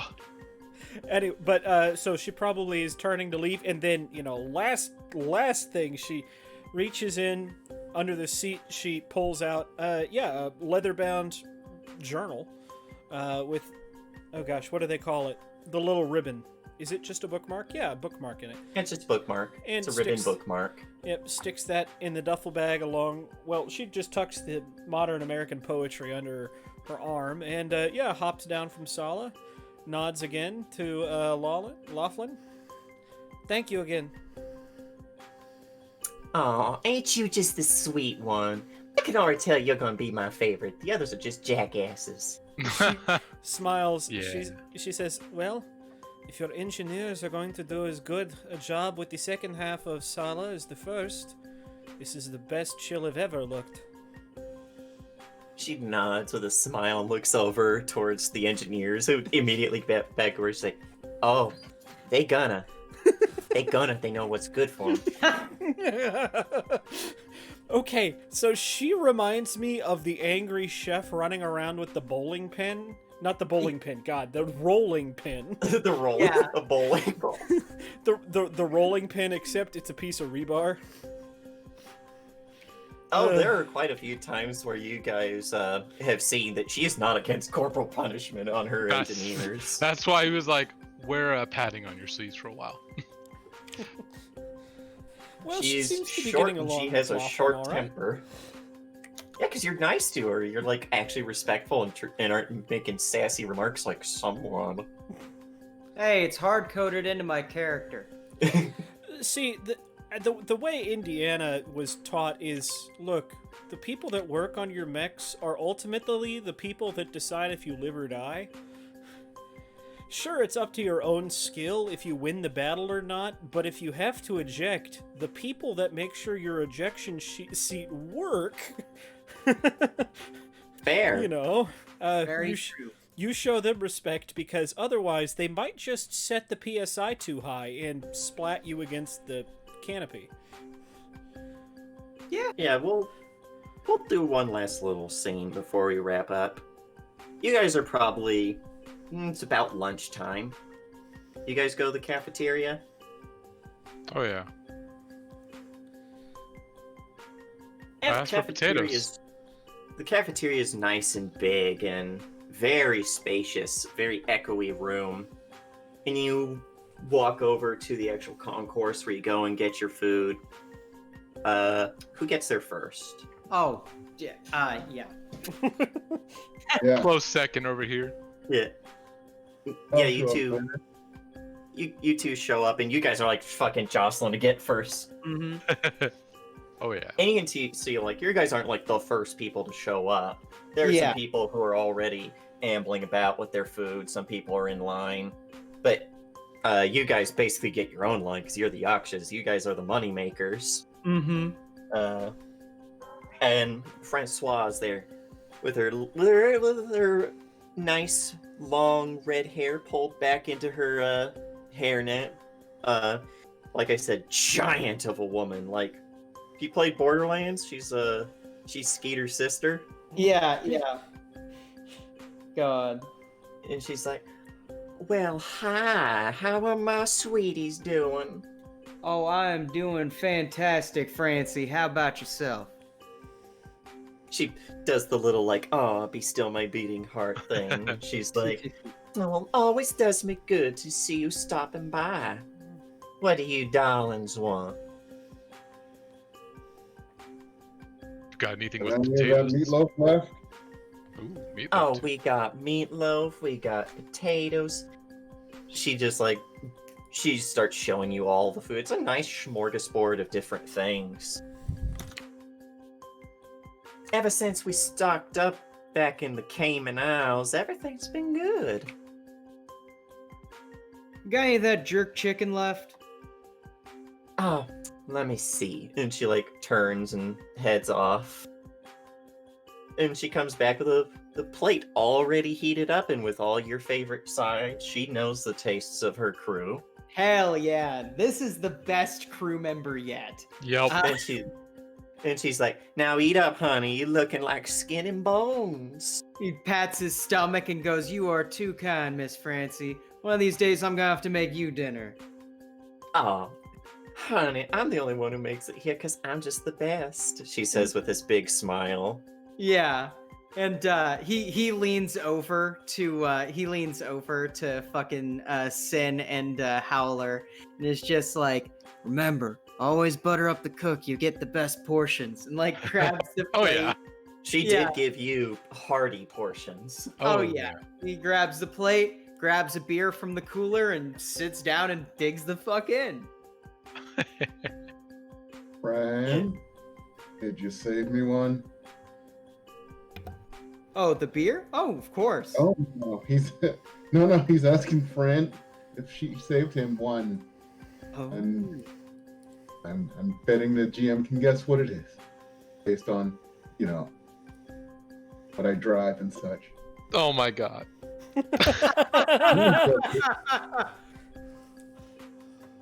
She's like, now let me look.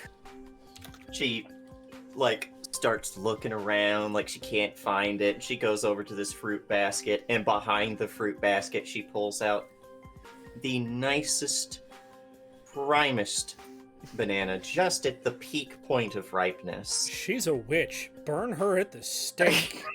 No, don't! She's giving us fresh produce! She's a witch. She has not overripe bananas. She's a witch. And she hands it over to, or she puts it on the plate with a nice portion of meatloaf. And hands it over to you. Always like- so nice to me. I always take care of my babies. Oh. And then she Okay. looks over to Hunter and she's like, now, darling, do you want scalloped potatoes?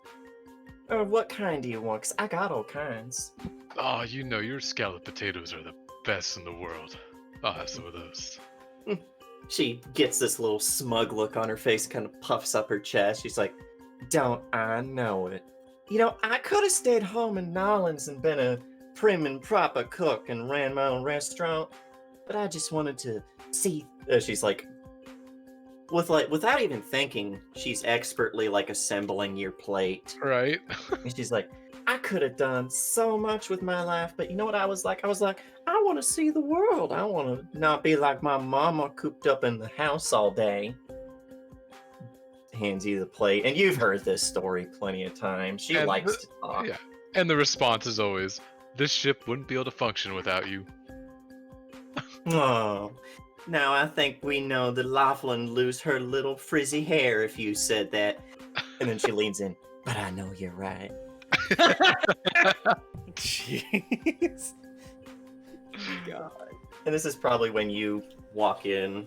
Acer took the time to change Acer. into. Acer? Oh shit! Yeah, you're right. Fuck. Oh no! The supervillains are invading! I was gonna say she hasn't acted like Acer at all. I hope she's not Acer. Yeah. Otherwise, we're gonna need to have a Celia right quick. Anyways, Indiana is. Yeah, Indiana took the time to put things, in a room, put things And these up. are nice rooms. Yeah, and take a shower. Like, Yeah, Take these a are. yeah. Your quarters are. They're bigger than a hotel room, but they've kind of all got that sort of layout. Sure. At least when no one's in them, and this was just an empty room. Right. But yeah, a shower, getting dressed. Are there any clothes at all in here, or is she just gonna use whatever she brought with her? They've got spare like set.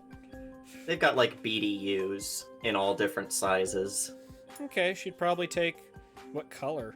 Blue, drab, gray. Yeah, this is all navy colors. It's either kind of a blue drab or it's urban digital. Well, I'll be like, well, at least it's not the Air Force. Anyways.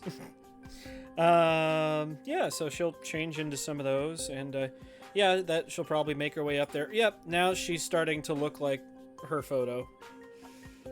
Yep, But, she's decided to cover the blue eye, not the purple eye. Why? I don't know. She Anyways. just likes being fancy. But But yes. you see step that up. there are two lines. There's one line that's got like most of the crew that's just served by the rest of the cooking staff, and then there's a line that specifically says that like this is for the Yakshas. And that's where Oh. you see this big woman in every way. Maybe at first she's in line with the rest of the crew before realizing there are two lines. And Yeah, and you're like, Yeah, oh, I'm a Yaksha. well, she's actually thinking like, but no, but fine. Yeah, she'll go in the other line, but And yeah. Francois has her back as she's like cleaning off some dishes. But like these big pans that they were using to serve something. Like I say dishes, but these are like school dishes. Mhm. But then she turns around and is like, oh, well, who are you? Hello, you are Francois Fontaine, yes? The one and only. It's good to meet you. I am a new Yaksha on this ship. My name is Indiana. Indiana. Well, ain't that just a precious name? And she very daintily holds out a hand across the way after she, like, quickly takes off the gloves she was wearing. Yeah, she shakes it. It's a firm grip. She's got a very soft but very firm grip. Right. And she's like, well, Indiana, I'm looking forward to working with you. Now, what's your favorite food? Because I gotta know. It's been so long since I've had anything worth choosing. Please, just surprise me. Well. And she turns back and starts working. And eventually she comes back and she's like, We named the dog Indiana. God damn it. Sorry. wow, that mean. I know. But she comes back and she's like, now this is my own special recipe for shrimp gumbo. It's a little bit spicy, served over brown rice because the brown stuff's good for you. She pats her big belly and she's like, trust me, I know what tastes good for you. She'd get a polite smile and a nod and thank you very much. Do you prefer to be called Miss Fontaine or Francois? Just call me Francie. I ain't gonna be no picky about what you call me. I ain't like that little harlot down in the Mech Bay. Wow, there's some tension there. I I, was gonna- like this. Fired. She kind of smiles and, well, you are certainly more easygoing than Chief Engineer Laughlin. That's honey. As a chef, I know that honey tastes a lot sweeter than vinegar. Well, Yikes. that is true. But sometimes you have to drink vinegar. She takes the plates. Thank you very much. And Ah, don't you sweat your little heart about it. If you want seconds, come up, I got plenty. she nods. As Frank is coming up for seconds, like, And then It's oh, just how like- you got here? Nice, like clearing off a stick of like jerk chicken. Oh man. Now, Frank, you're gonna ruin my supply of jerk chicken, 'cause I ain't got much left. Yeah, I've been you're saving it right. For you. She leans in. Indiana's Yeah. favorite type of potato. I shout out from the table. Oh, don't worry, he blasting plenty of birds. He can bring some back for you. Yeah, he's like, you think you could do anything with a bird carcass that has a that has some shot through it the size of a human fist? He's got like a Honey. big grin. Honey, I'm an angel, but I ain't no miracle worker. He says, "Damn right, you're an angel. Gotta get a burger instead." Like, She nods and, wraps up the jerk nice and tightly and puts it in the fridge. yeah, Makes you a hamburger nice and quick. hell yeah. And she's like, now you run along and you make that girl feel welcome, because I'm just gonna say, it's nice that we have a woman's touch among our killers. He's like, everyone's been telling me to treat her nice. I'm the one who got her on this shit. Yeah, you know what? Never mind. Like, walks back to the table.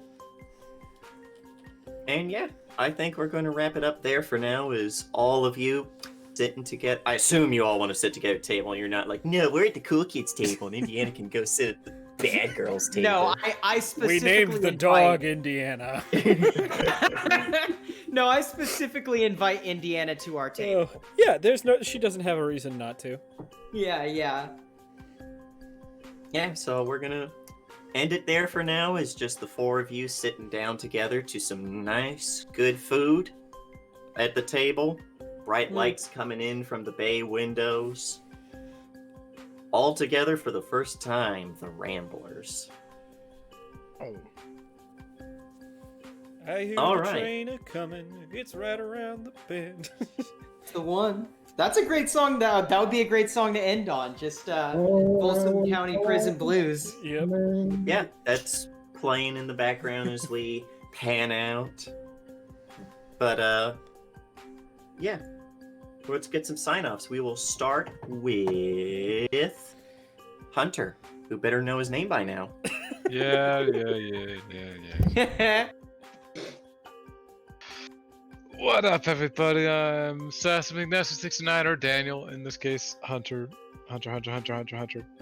Slash Sineville. Yeah. Oh my god, this is amazing. I kind of want to keep going, but Paradise Theater has another show in about 30 minutes, y'all. So, you can catch me here tomorrow and every other Saturday after that in the Bitter Inns as Iyad the Wild Child, who eats everything except trash cans because some creepy uncle is like, here, eat this trash can. He's like, what is wrong with you? Don't call him the creepy uncle. He's a failure uncle, not a creepy uncle. You Okay. can leave your kids with him. Well, you can't leave your kids with him, but it's not because he's going to diddle them. It's because he's going to give them crack. What the fuck? Okay.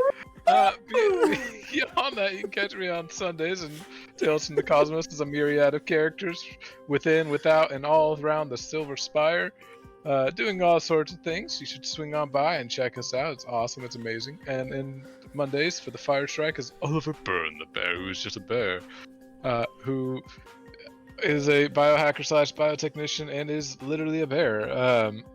And let's see. Yeah, right now he's trying to analyze a poison and then hopefully make copies of it.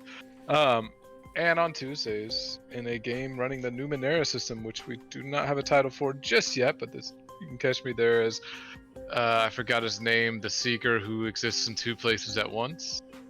He has a magical copy of himself. It's great. Whenever it appears, it's naked. And on Wednesdays, in Hinch to Minch, as Shadowhound, aka Dusk Puppy, who had yet another mission fail, but this one was for the company. And dear God, oh boy, he is a sad puppy right now. Very sad puppy. On Thursdays, oh my God, I'm in a game every fucking day of the week. Every other Thursday though, I'm gonna be trying to swing by. I think I should be good. Like I leave the other place I'm at 10, so I should be home by 10:30. No worries. You can catch me as I forgot what name I picked. If I picked one yet, You have not. We still need to make your character. Yeah, that's right. I was messing with it on something else. Okay, you can catch me there. I'll have a character. Don't worry. And wraps around to Fridays. Alrighty, let's move on to John. All right. This is the Computer King, the supervillain of streaming. And yes, I was playing John Howler Zulu, who drives a mech who's bigger than all the others, named Kong. He is king of the mechs. He's But on compensating. Sundays, Sorry. on Sundays, I'm in Tales from the Cosmos as 3 different characters. One's an elf, one's a human, one's an android. One of them's a investigator, one of them's a monk, and the last one's a wizard. But I'm not going to tell you which goes with what. You'll have to watch to find out. On Tuesdays, I'm going to be in the Numenera game as Torlock, the glaive, which is a fighter who rides the lightning. We'll figure out what that means when we actually get around to it. And on Wednesdays, I run from hench to mensch, taking some henchman-level supervillains, climb the ladder of supervillainy, and maybe try to go crazy trying to find small children, or maybe have a fight with someone who's out of their league. So that's it. I don't think there's a game. So next. Alright, next we move on to Indiana. Gary, Indiana. Gary is sorry. Anyways, yes, my name is Cyrus Smith, and today you caught me playing Indiana. I'm just gonna be honest, the out of her depth young lady that has no clue what she's about to get into. So one thing I want to make very clear, message in chat asked what was Indiana's favorite kind of potato, and it is potatoes au gratin. Right. Because there's no other way to have potatoes except baked in a cheese sauce. That's a fact. Or You have French potatoes fries. in any form. You watch your whore mouth. Daniel, you're the corn guy. You can only have one. I am the potato guy more than I am the corn guy. I will No. eat just a baked No. potato. No, You don't get to pick your titles. I do. That's not how Oh, this I works. do. I will fight you over a potato. No. I will no. fight you. Anyway, Continue. You can also find me on, well, let's see, this Sunday, running Tales from the Cosmos, where our band of misfits, yeah, they just took in a whole bunch of refugees, and now they're going to have to figure out what to do with them. Monday, you can catch me playing Twinkle Bailey, the isekai who is tired of playing nice with politicians. He came out here to get results, and, well, that's going to take a minute. You can also find me on Wednesdays playing in Hinch to Mensch, the video, the game where I got one character that's going insane and the other character that got flipped off as the car he was in drove away. Of course, now they hate Ravenant for it, and rightly so. But anyways, that brings us, well, let's see. And then Thursdays, where you know, we'll get back to we'll get back to you know, Project Severovo. The day Gary shows up. The day Gary shows up. Gary? Yeah, if you're listening, Gary, I feel sorry for you. Hell hath no wrath like a DM scorned. Right. You can also find me on other Thursday game playing Joker. The guy who's just kind of, I don't know what he's gonna do at this point. Anyways, you can also, one last thing. You, yes, you. Have you ever wanted to set sail among the stars or chase evil across the cosmos? Have you ever thought that you'd like to play in a game here on Paradise Theater? Well, look no further, because Paradise Theater is currently accepting applications for new players to join the channel. Just reach out to us either through our Twitter page, Mike, At Pair Theater.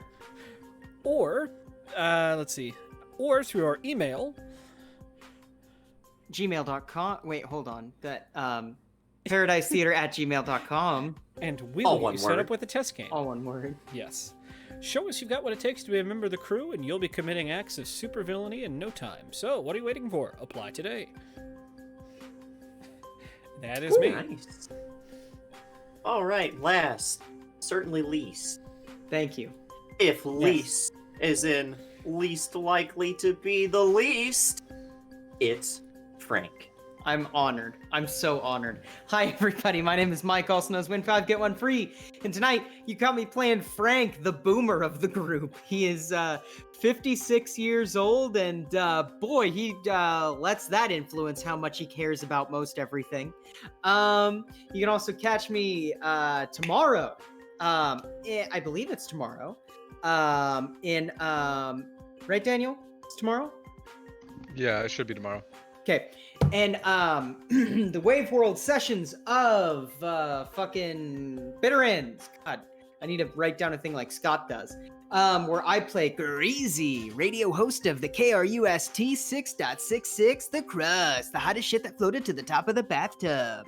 Where, he's been not drinking for 2 days, which is a new record.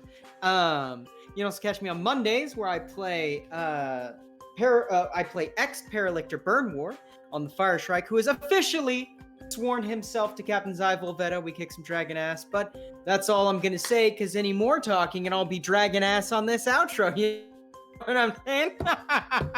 You can also catch me on Thursdays, every other Thursday, running Fast Cars Clear Gyms, where the whole group is getting into a whole bunch of trouble that's starting to involve international and to get even shadier. Or every other day where Gary I'm just kidding. For those of you listening, no actual hard feelings at Gary. I know that even being very obviously jocular, we all love each other. And Project Severovo, which is honestly my favorite game to run ever, that I've ever run, ever. Forever. Where they're currently in a weird science facility and shit's getting even stranger, and they won't even know how strange it gets until next week. If you are currently watching on YouTube and you would like to be watching us live and commenting, we've had some great comment interaction today. We had a pretty good little chat today. Check us out at twitch.tv/pair_o_dice_theater. And if you're currently watching on Twitch and you're making it through these credits, nice job. Get ready for the game in 30 minutes because we've got entertainment back to back on Fridays. You can catch us on YouTube at youtube.com/PairODiceTheater. And if you like the hot, cool, fast, sexy world of scheduling, you like community interaction where we talk to people and people talk to us, and you like memes that are James, do you want to explain these memes? Hot memes. Thank you. Hot memes. You can catch us at Pair Theater on Twitter. My name is Michael, also knows when to get one free. Catch my music at Michael Burley on SoundCloud, and that is me. All right, and that just leaves it up to me. Hi, old friendolos. My name is James, otherwise known as Nightheart. You caught me here today DMing my new baby, Yakshas. I'm excited to see where this goes. I have plans. I have schemes. I have schemes within plans and plans within schemes. He's Zinch. Shit. Laughs, perhaps. You can also catch me here on Sundays where I play a hell of a lot of characters in Tales from the Cosmos because the DM said we could have a lot of characters, and I was like, I can't read this sign, and that won't stop me because I'm going to do it anyway. And whole lot of them. Sorry I was not there last time. I had the big sick from the big COVID shot, but now I can't get the big sick, so that's good. And you can find me here every other Thursday in Project Severovo, where I play Ian West, who's Ian Lost, because he has no idea what's Ian going on. God. And, yeah, that's me. So from all of us here at Paradise Theater, I think it's time that we get out of here with an R.I.P. Montoya. R.I.P. Montoya. Also stick around because we have another game turning on in like half an hour. There we go.